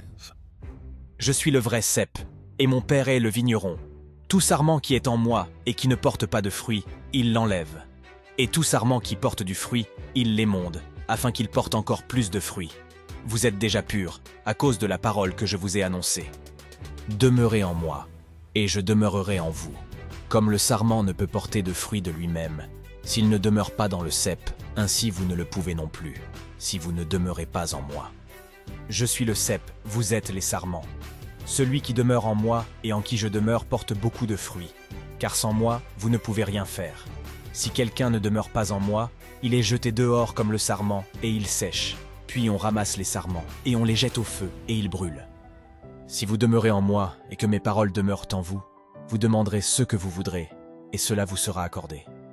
C'est à ceci que mon Père est glorifié, à ce que vous portiez beaucoup de fruits et que vous soyez mes disciples. Comme le Père m'a aimé, je vous ai aussi aimé. Demeurez dans mon amour.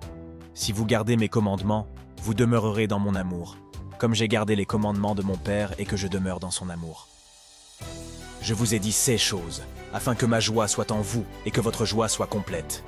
Voici mon commandement. Aimez-vous les uns les autres, comme je vous ai aimé. Il n'y a pas de plus grand amour que de donner sa vie pour ses amis. Vous êtes mes amis si vous faites ce que je vous commande. Je ne vous appelle plus serviteur, car le serviteur ne sait pas ce que fait son maître. Mais je vous ai appelé ami, parce que je vous ai fait connaître tout ce que j'ai appris de mon Père.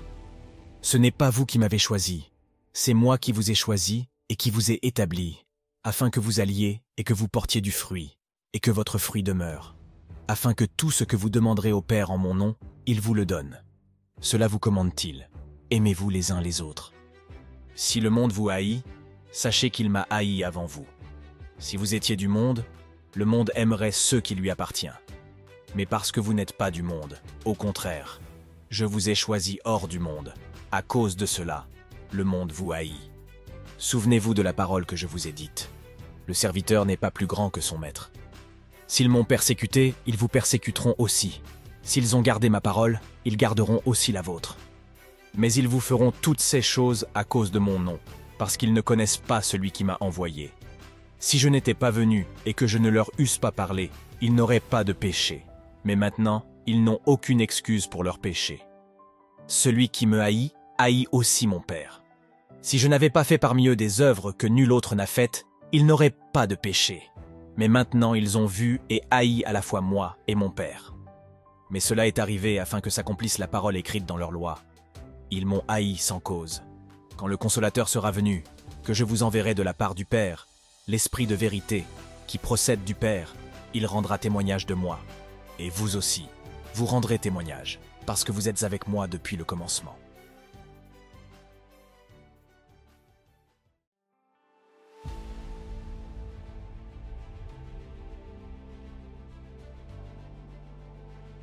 Jean chapitre 16. Je vous ai dit ces choses pour que vous ne soyez pas scandalisés. On vous exclura des synagogues. Et même l'heure vient où quiconque vous fera mourir pensera rendre un culte à Dieu. Et ils agiront ainsi parce qu'ils n'ont ni connu le Père ni moi.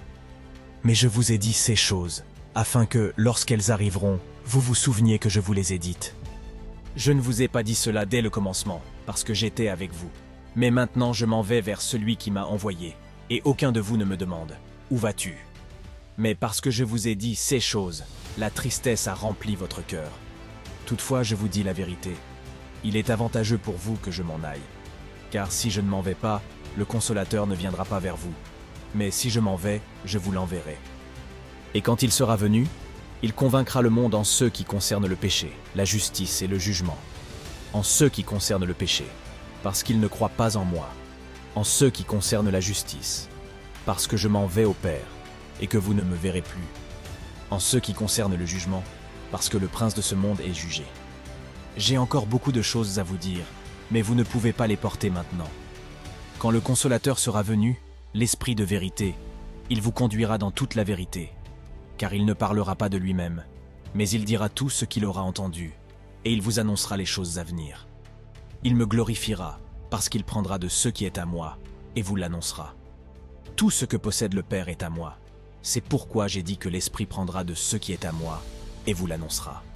Un peu de temps, et vous ne me verrez plus, et encore un peu de temps, et vous me verrez.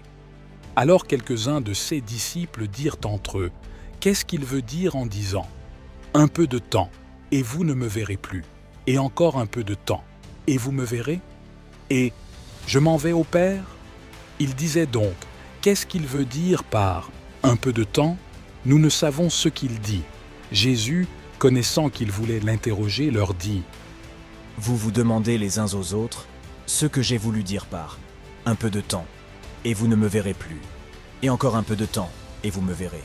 En vérité, je vous le dis, vous pleurerez et vous vous lamenterez, mais le monde se réjouira. Vous serez dans la tristesse, mais votre tristesse se changera en joie. La femme, lorsqu'elle enfante, éprouve de la tristesse, parce que son heure est venue. Mais quand l'enfant est mis au monde, elle ne se souvient plus de la souffrance, à cause de la joie qu'elle a d'avoir donné naissance à un homme dans le monde. Vous aussi, vous êtes dans la tristesse maintenant, mais je vous reverrai, et votre cœur se réjouira, et personne ne vous ravira votre joie. En ce jour-là, vous ne m'interrogerez plus sur rien. En vérité, je vous le dis, si vous demandez quelque chose au Père en mon nom, il vous donnera. Jusqu'à présent, vous n'avez rien demandé en mon nom. Demandez, et vous recevrez, afin que votre joie soit parfaite. Je vous ai dit ces choses en parabole. L'heure vient où je ne vous parlerai plus en parabole, mais où je vous parlerai ouvertement du Père. En ce jour-là, vous demanderez en mon nom, et je ne vous dis pas que je prierai le Père pour vous, car le Père lui-même vous aime, parce que vous m'avez aimé, et que vous avez cru que je suis sorti de Dieu. Je suis sorti du Père, et je suis venu dans le monde. Maintenant je quitte le monde, et je vais au Père. » Ses disciples lui dirent, « Voici, maintenant tu parles ouvertement et tu ne dis plus rien en parabole. Maintenant nous savons que tu sais toutes choses et que tu n'as besoin de personne pour te questionner. C'est pourquoi nous croyons que tu es sorti de Dieu. » Jésus leur répondit, « Vous croyez maintenant? Voici, l'heure vient, et elle est déjà venue, où vous serez dispersés, chacun dans son propre lieu, et vous me laisserez seul. Et moi, je ne suis pas seul, car le Père est avec moi. Je vous ai dit ces choses, afin que vous ayez la paix en moi. Dans le monde, vous aurez des tribulations, mais prenez courage, j'ai vaincu le monde. »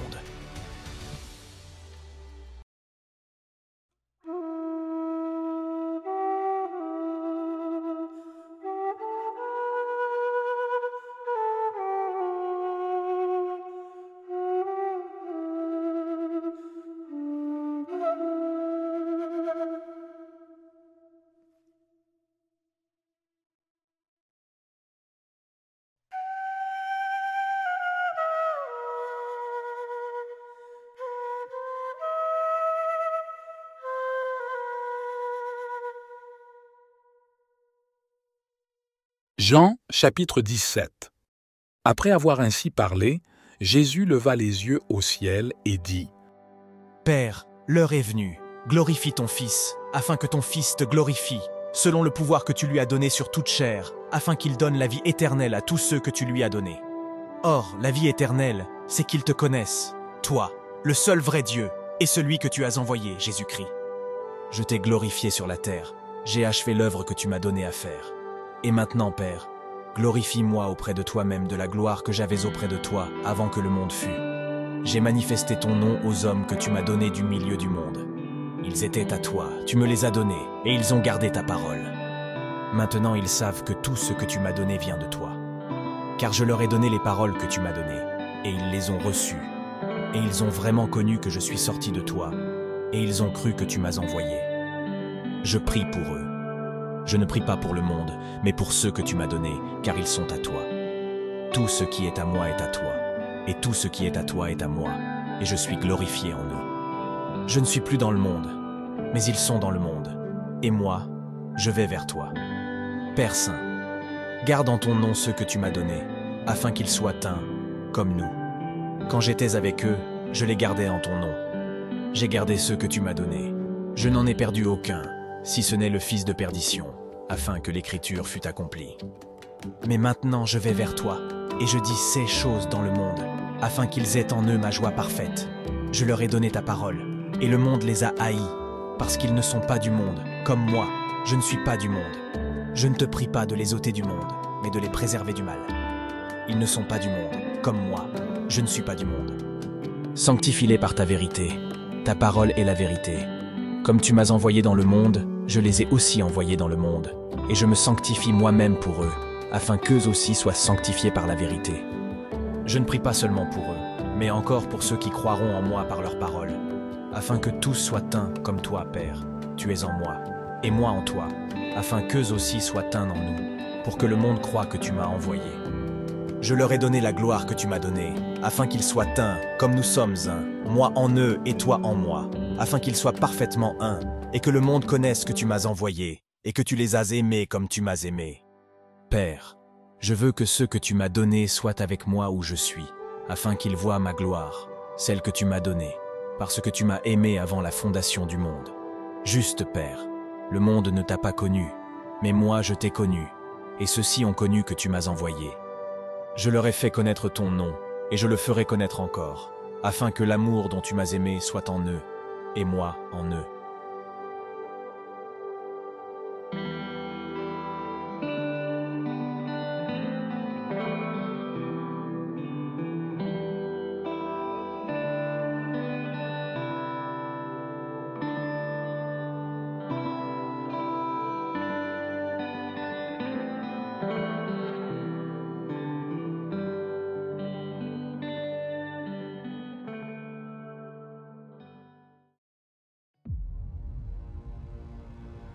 Jean, chapitre 18. Après avoir dit cela, Jésus sortit avec ses disciples, et il traversa le torrent du Cédron. Il entra dans un jardin, où il entra avec ses disciples. Or, Judas, qui le trahissait, connaissait aussi ce lieu, car Jésus s'y était souvent réuni avec ses disciples. Judas, donc, ayant pris une cohorte de soldats et des huissiers, envoyé par les principaux sacrificateurs et les pharisiens, vint là avec des lanternes, des torches et des armes. Jésus, sachant tout ce qui allait lui arriver, s'avança et leur dit : « Qui cherchez-vous » Ils lui répondirent : « Jésus de Nazareth. » Jésus leur dit : « C'est moi. » Or, Judas, qui le trahissait, était avec eux. Lorsque Jésus leur eut dit : « C'est moi », ils reculèrent et tombèrent à terre. Il leur demanda de nouveau : « Qui cherchez-vous » Ils dirent : « Jésus de Nazareth. » Jésus répondit : « Je vous ai dit que c'est moi. Si donc vous me cherchez, laissez aller ceci. » C'était afin que s'accomplît la parole qu'il avait dite : « Je n'ai perdu aucun de ceux que tu m'as donnés. » Alors Simon-Pierre, qui avait une épée, la tira et frappa le serviteur du souverain sacrificateur, et il lui coupa l'oreille droite. Ce serviteur s'appelait Malchus. Jésus dit à Pierre : « Remets ton épée au fourreau. Ne boirai-je pas la coupe que le Père m'a donnée ?» Alors la cohorte, avec le tribun et les huissiers des Juifs, s'emparèrent de Jésus et le lièrent. Ils l'amenèrent d'abord chez Anne, car il était le beau-père de Caïphe, qui était souverain sacrificateur cette année-là. Caïphe était celui qui avait donné le conseil aux Juifs qu'il valait mieux qu'un homme mourût pour le peuple. Simon-Pierre suivait Jésus, ainsi qu'un autre disciple. Ce disciple était connu du souverain sacrificateur et entra avec Jésus dans la cour du souverain sacrificateur. Mais Pierre était resté dehors, à la porte. Alors l'autre disciple, connu du souverain sacrificateur, sortit et parla à la portière, et il fit entrer Pierre. La servante, qui était la portière, dit à Pierre : « N'es-tu pas aussi l'un des disciples de cet homme ?» Il dit : « Je ne le suis pas. » Or, les serviteurs et les huissiers avaient refait un feu de charbon, parce qu'il faisait froid, et ils s'étaient assis là, et Pierre s'assit parmi eux. Le souverain sacrificateur interrogea Jésus sur ses disciples et sur sa doctrine. Jésus lui répondit : « J'ai parlé ouvertement au monde. J'ai toujours enseigné dans les synagogues et dans le temple, où tous les Juifs s'assemblent, et je n'ai rien dit en secret. Pourquoi m'interroges-tu ? Interroge ceux qui m'ont entendu. Eux savent ce que j'ai dit. » À ces paroles, un des huissiers qui était là donna une gifle à Jésus en disant : « Est-ce ainsi que tu réponds au souverain sacrificateur ?»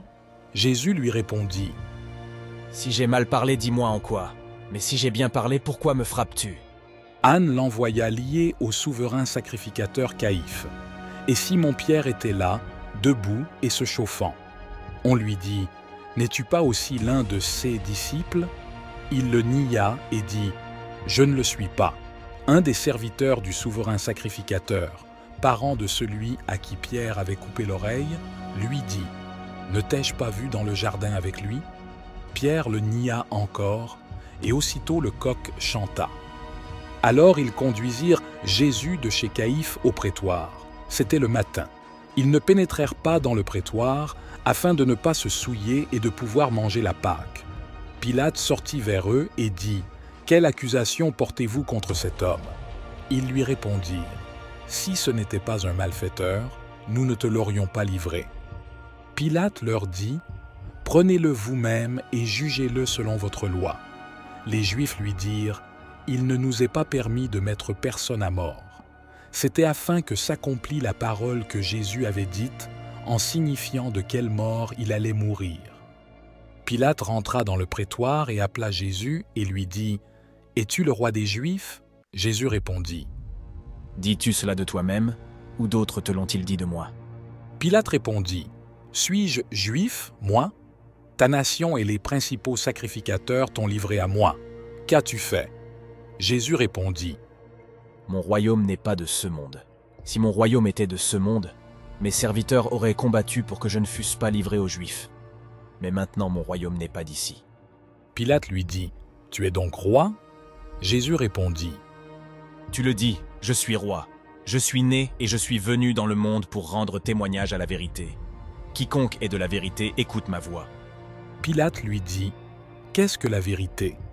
Et après avoir dit cela, il sortit de nouveau vers les Juifs et leur dit : « Je ne trouve aucun crime en lui. Mais vous avez une coutume, que je vous relâche quelqu'un à Pâques. Voulez-vous que je vous relâche le roi des Juifs ?»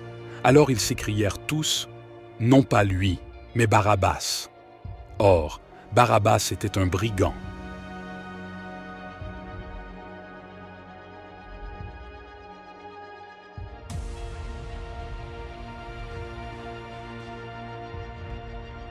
Jean chapitre 19. Alors Pilate prit Jésus et le fit fouetter. Les soldats tressèrent une couronne d'épines et la mirent sur sa tête, et ils lui mirent un manteau pourpre. Ils s'approchaient de lui et disaient : « Salut, roi des Juifs !» Et ils lui donnaient des coups. Pilate sortit de nouveau et leur dit : « Voici, je vous l'amène, afin que vous sachiez que je ne trouve en lui aucun crime. » Jésus sortit, portant la couronne d'épines et le manteau pourpre. Pilate leur dit : « Voici l'homme. » Quand les principaux sacrificateurs et les huissiers le virent, ils crièrent : « Crucifie, crucifie !» Pilate leur dit : « Prenez-le vous-même et crucifiez-le, car moi je ne trouve en lui aucun crime. » Les Juifs lui répondirent : « Nous avons une loi, et selon notre loi, il doit mourir, parce qu'il s'est fait fils de Dieu. » Lorsque Pilate entendit ces paroles, il eut peur. Il rentra dans le prétoire et dit à Jésus, « D'où es-tu » Mais Jésus ne lui répondit point. Pilate lui dit, « Tu ne me parles pas? Ne sais-tu pas que j'ai le pouvoir de te crucifier et que j'ai le pouvoir de te relâcher » Jésus répondit, « Tu n'aurais aucun pouvoir sur moi s'il ne t'avait été donné d'en haut. C'est pourquoi celui qui m'a livré à toi a un plus grand péché. » Dès lors, Pilate cherchait à le relâcher, mais les Juifs criaient, « Si tu relâches celui-ci, tu n'es pas ami de César. Quiconque se fait roi s'oppose à César. » Pilate, ayant entendu ces paroles, amena Jésus dehors et s'assit sur le tribunal, au lieu appelé le pavé, en hébreu Gabata. C'était la préparation de la Pâque, et il était environ la 6e heure. Il dit aux Juifs, « Voici votre roi. » Mais ils s'écrièrent, « À mort, crucifie-le. » Pilate leur dit, « Crucifierai-je votre roi ?»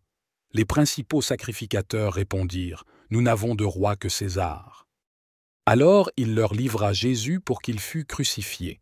Ils prirent donc Jésus et l'emmenèrent. Jésus, portant lui-même sa croix, sortit vers le lieu appelé le crâne, en hébreu Golgotha, où ils le crucifièrent, et avec lui 2 autres, un de chaque côté, et Jésus au milieu. Pilate fit un écriteau qu'il plaça sur la croix. Il était écrit « Jésus de Nazareth, roi des Juifs ». Beaucoup de Juifs lurent cet écriteau, car le lieu où Jésus fut crucifié était près de la ville, et l'écriteau était écrit en hébreu, en latin et en grec. Les principaux sacrificateurs des Juifs dirent à Pilate, « N'écris pas « roi des Juifs », mais écris « Cet homme a dit « Je suis roi des Juifs ». Pilate répondit, « Ce que j'ai écrit, je l'ai écrit. » Les soldats, après avoir crucifié Jésus, prirent ses vêtements et firent 4 parts, une part pour chaque soldat.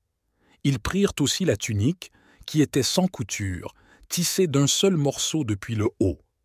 Ils dirent donc entre eux, « Ne la déchirons pas, mais tirons au sort pour savoir à qui elle sera. » Cela arriva afin que s'accomplît l'Écriture qui dit, « Ils se sont partagés mes vêtements, et ils ont tiré au sort ma tunique. » Voilà ce que firent les soldats. Près de la croix de Jésus se tenaient sa mère et la sœur de sa mère, Marie, femme de Clopas, et Marie de Magdala. Jésus, voyant sa mère et, à côté d'elle, le disciple qu'il aimait, dit à sa mère, « Femme, voici ton fils. » Puis il dit au disciple, « Voici ta mère. » Et depuis ce moment, le disciple l'a pris chez lui. Après cela, Jésus, sachant que toute chose était maintenant accomplie, afin que l'Écriture fût accomplie, dit « J'ai soif. » Il y avait là un vase plein de vinaigre. Ils en remplirent une éponge qu'ils posèrent sur une branche d'hysope, et ils s'approchèrent de sa bouche. Quand Jésus eut pris le vinaigre, il dit « Tout est accompli !» Et, ayant incliné la tête, il rendit l'esprit. Les Juifs, afin de ne pas rester sur la croix les jours de sabbat, parce que c'était le jour de la préparation, demandèrent à Pilate qu'on leur rompît les jambes et qu'on les fît enlever. Les soldats vinrent donc et rompirent les jambes du premier et de l'autre qui avaient été crucifiés avec lui. Mais lorsqu'ils vinrent à Jésus et qu'ils virent qu'il était déjà mort, ils ne lui rompirent pas les jambes. Mais un des soldats lui perça le côté avec une lance, et aussitôt il en sortit du sang et de l'eau. Celui qui a vu a rendu témoignage, et son témoignage est vrai. Il sait qu'il dit vrai, afin que vous croyiez aussi, car cela arriva afin que s'accomplît l'Écriture. Aucun de ces os ne sera rompu. Et il y a encore une autre Écriture qui dit « Ils verront celui qu'ils ont percé ». Après cela, Joseph d'Arimathie, qui était disciple de Jésus, mais en secret par crainte des Juifs, demanda à Pilate de pouvoir enlever le corps de Jésus. Pilate le permit. Joseph vint donc et enleva le corps de Jésus. Nicodème, qui auparavant était allé trouver Jésus de nuit, vint aussi, apportant un mélange de myrrhe et d'aloès, environ 100 livres. Ils prirent donc le corps de Jésus et l'enveloppèrent dans des linges avec les aromates, selon la manière de ensevelir chez les Juifs. Or, À l'endroit où Jésus avait été crucifié, il y avait un jardin, et dans le jardin un sépulcre neuf, dans lequel personne n'avait encore été mis. Ils y déposèrent Jésus à cause du jour de la préparation des Juifs, car le sépulcre était proche.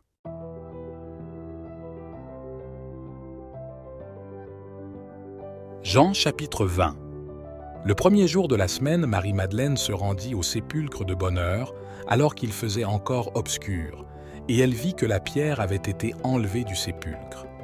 Elle courut donc et alla trouver Simon-Pierre et l'autre disciple, celui que Jésus aimait, et leur dit : « Ils ont enlevé du sépulcre le Seigneur, et nous ne savons où ils l'ont mis. » Pierre sortit donc avec l'autre disciple, et ils allèrent au sépulcre. Ils couraient tous deux ensemble, mais l'autre disciple courut plus vite que Pierre et arriva le premier au sépulcre. S'étant penché, il vit les linges posés là. Cependant, il n'entra pas. Simon-Pierre, qui le suivait, arriva et entra dans le sépulcre. Il vit les linges posés là et le suaire qui avait été sur sa tête, non pas posé avec les linges, mais replié à part, dans un lieu à part. Alors l'autre disciple, qui était arrivé le premier au sépulcre, entra aussi, et il vit et crut. Car il ne savait pas encore que l'Écriture disait qu'il fallait qu'il ressuscitât des morts. Les disciples s'en retournèrent donc chez eux. Mais Marie se tenait dehors, près du sépulcre, et elle pleurait. Tout en pleurant, elle se pencha vers le sépulcre, et elle vit deux anges en blanc, assis là où avait été le corps de Jésus, l'un à la tête et l'autre aux pieds. Ils lui dirent : « Femme, pourquoi pleures-tu » Elle leur répondit : « Parce qu'ils ont enlevé mon Seigneur, et je ne sais où ils l'ont mis. » En disant cela, elle se retourna et vit Jésus debout, mais elle ne savait pas que c'était Jésus. Jésus lui dit : « Femme, pourquoi pleures-tu ? Qui cherches-tu » Elle, croyant que c'était le jardinier, lui dit : « Seigneur, si c'est toi qui l'as emporté, dis-moi où tu l'as mis, et j'irai le chercher. » Jésus lui dit : « Marie. » Elle se retourna et lui dit : « Rabboni. » ce qui signifie maître. Jésus lui dit : « Ne me touche pas, car je ne suis pas encore monté vers mon Père. Mais va trouver mes frères et dis-leur que je monte vers mon Père et votre Père, vers mon Dieu et votre Dieu. » Marie-Madeleine alla annoncer aux disciples qu'elle avait vu le Seigneur et qu'il lui avait dit ces choses. Le soir de ce même jour, qui était le premier de la semaine, les disciples étaient réunis dans un lieu, les portes étant fermées par crainte des Juifs. Jésus vint et se présenta au milieu d'eux et leur dit : « La paix soit avec vous. » Après avoir dit cela, il leur montra ses mains et son côté. Les disciples furent remplis de joie en voyant le Seigneur. Jésus leur dit de nouveau : « La paix soit avec vous. Comme le Père m'a envoyé, moi aussi je vous envoie. » Et après avoir dit cela, il souffla sur eux et leur dit : « Recevez le Saint-Esprit. Si vous pardonnez les péchés à quelqu'un, ils lui seront pardonnés. Si vous les retenez, ils seront retenus. » Thomas, l'un des 12, appelé Didyme, n'était pas avec eux lorsque Jésus était venu. Les autres disciples lui dirent donc : « Nous avons vu le Seigneur. » Mais il leur répondit : « Si je ne vois dans ses mains l'empreinte des clous, si je ne mets mon doigt dans l'empreinte des clous, et si je ne mets ma main dans son côté, je ne croirai point. » 8 jours après, les disciples étaient de nouveau dans la maison, et Thomas était avec eux. Jésus vint, alors que les portes étaient fermées, et il se présenta au milieu d'eux et dit : « La paix soit avec vous. » Puis il dit à Thomas : « Avance ici ton doigt, et regarde mes mains. Avance aussi ta main et mets-la dans mon côté, et ne sois pas incrédule, mais crois. » Thomas lui répondit : « Mon Seigneur et mon Dieu. » Jésus lui dit : « Parce que tu m'as vu, tu as cru. Heureux ceux qui n'ont pas vu et qui ont cru. » Jésus a fait encore, devant ses disciples, beaucoup d'autres signes qui ne sont pas écrits dans ce livre. Mais ceux-ci ont été écrits afin que vous croyiez que Jésus est le Christ, le Fils de Dieu, et qu'en croyant, vous ayez la vie en son nom.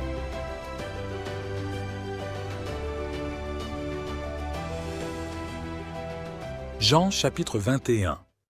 Après cela, Jésus se manifesta encore aux disciples sur le bord de la mer de Tibériade. Il se manifesta de cette manière. Simon-Pierre, Thomas, appelé Didyme, Nathanaël de Cana en Galilée, les fils de Zébédée, et 2 autres de ses disciples étaient ensemble. Simon-Pierre leur dit « Je vais pêcher ». Ils lui dirent « Nous allons avec toi ». Ils sortirent et montèrent dans une barque, et cette nuit-là, ils ne prirent rien. Le matin étant venu, Jésus se trouva sur le rivage, mais les disciples ne savaient pas que c'était Jésus. Jésus leur dit « Enfants, n'avez-vous rien à manger ?» Il lui répondit « Non ». Il leur dit « Jetez le filet du côté droit de la barque, et vous trouverez. » Ils jetèrent donc le filet, et ils n'avaient plus la force de le tirer, à cause de la grande quantité de poissons. Alors le disciple que Jésus aimait dit à Pierre, « C'est le Seigneur. » Simon-Pierre, lorsqu'il entendit que c'était le Seigneur, mit son vêtement, car il était nu, et se jeta dans la mer. Les autres disciples vinrent avec la barque, tirant le filet plein de poissons. Ils n'étaient pas éloignés du rivage que d'environ 200 coudées. Lorsqu'ils furent descendus à terre, ils virent là des charbons allumés et du poisson posé dessus, et du pain. Jésus leur dit « Apportez des poissons que vous venez de prendre. » Simon-Pierre monta dans la barque et tira à terre le filet, plein de grands poissons, au nombre de 153. Et malgré cela, le filet n'était pas déchiré. Jésus leur dit « Venez, mangez. » Aucun des disciples n'osait lui demander « Qui es-tu ?» sachant que c'était le Seigneur.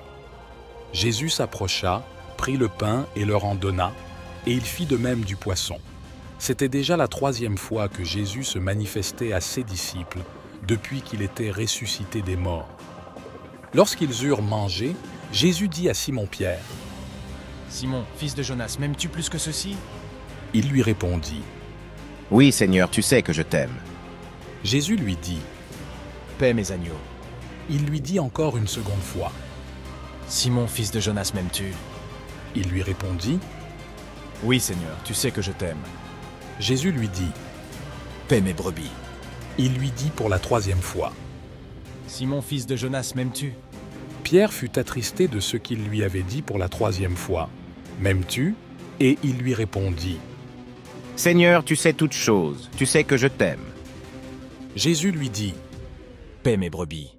En vérité, je te le dis, quand tu étais plus jeune, tu te saignais toi-même, et tu allais où tu voulais.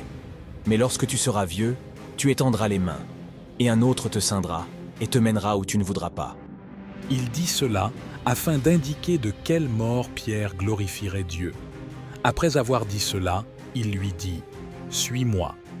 Pierre, s'étant retourné, vit derrière lui le disciple que Jésus aimait, celui qui s'était penché sur la poitrine de Jésus et qui lui avait dit « Seigneur, qui est celui qui te trahit ?» Pierre, le voyant, dit à Jésus « Et celui-ci, Seigneur ?» Jésus lui répondit « Si je veux qu'il demeure jusqu'à ce que je vienne, qu'est-ce que cela te fait?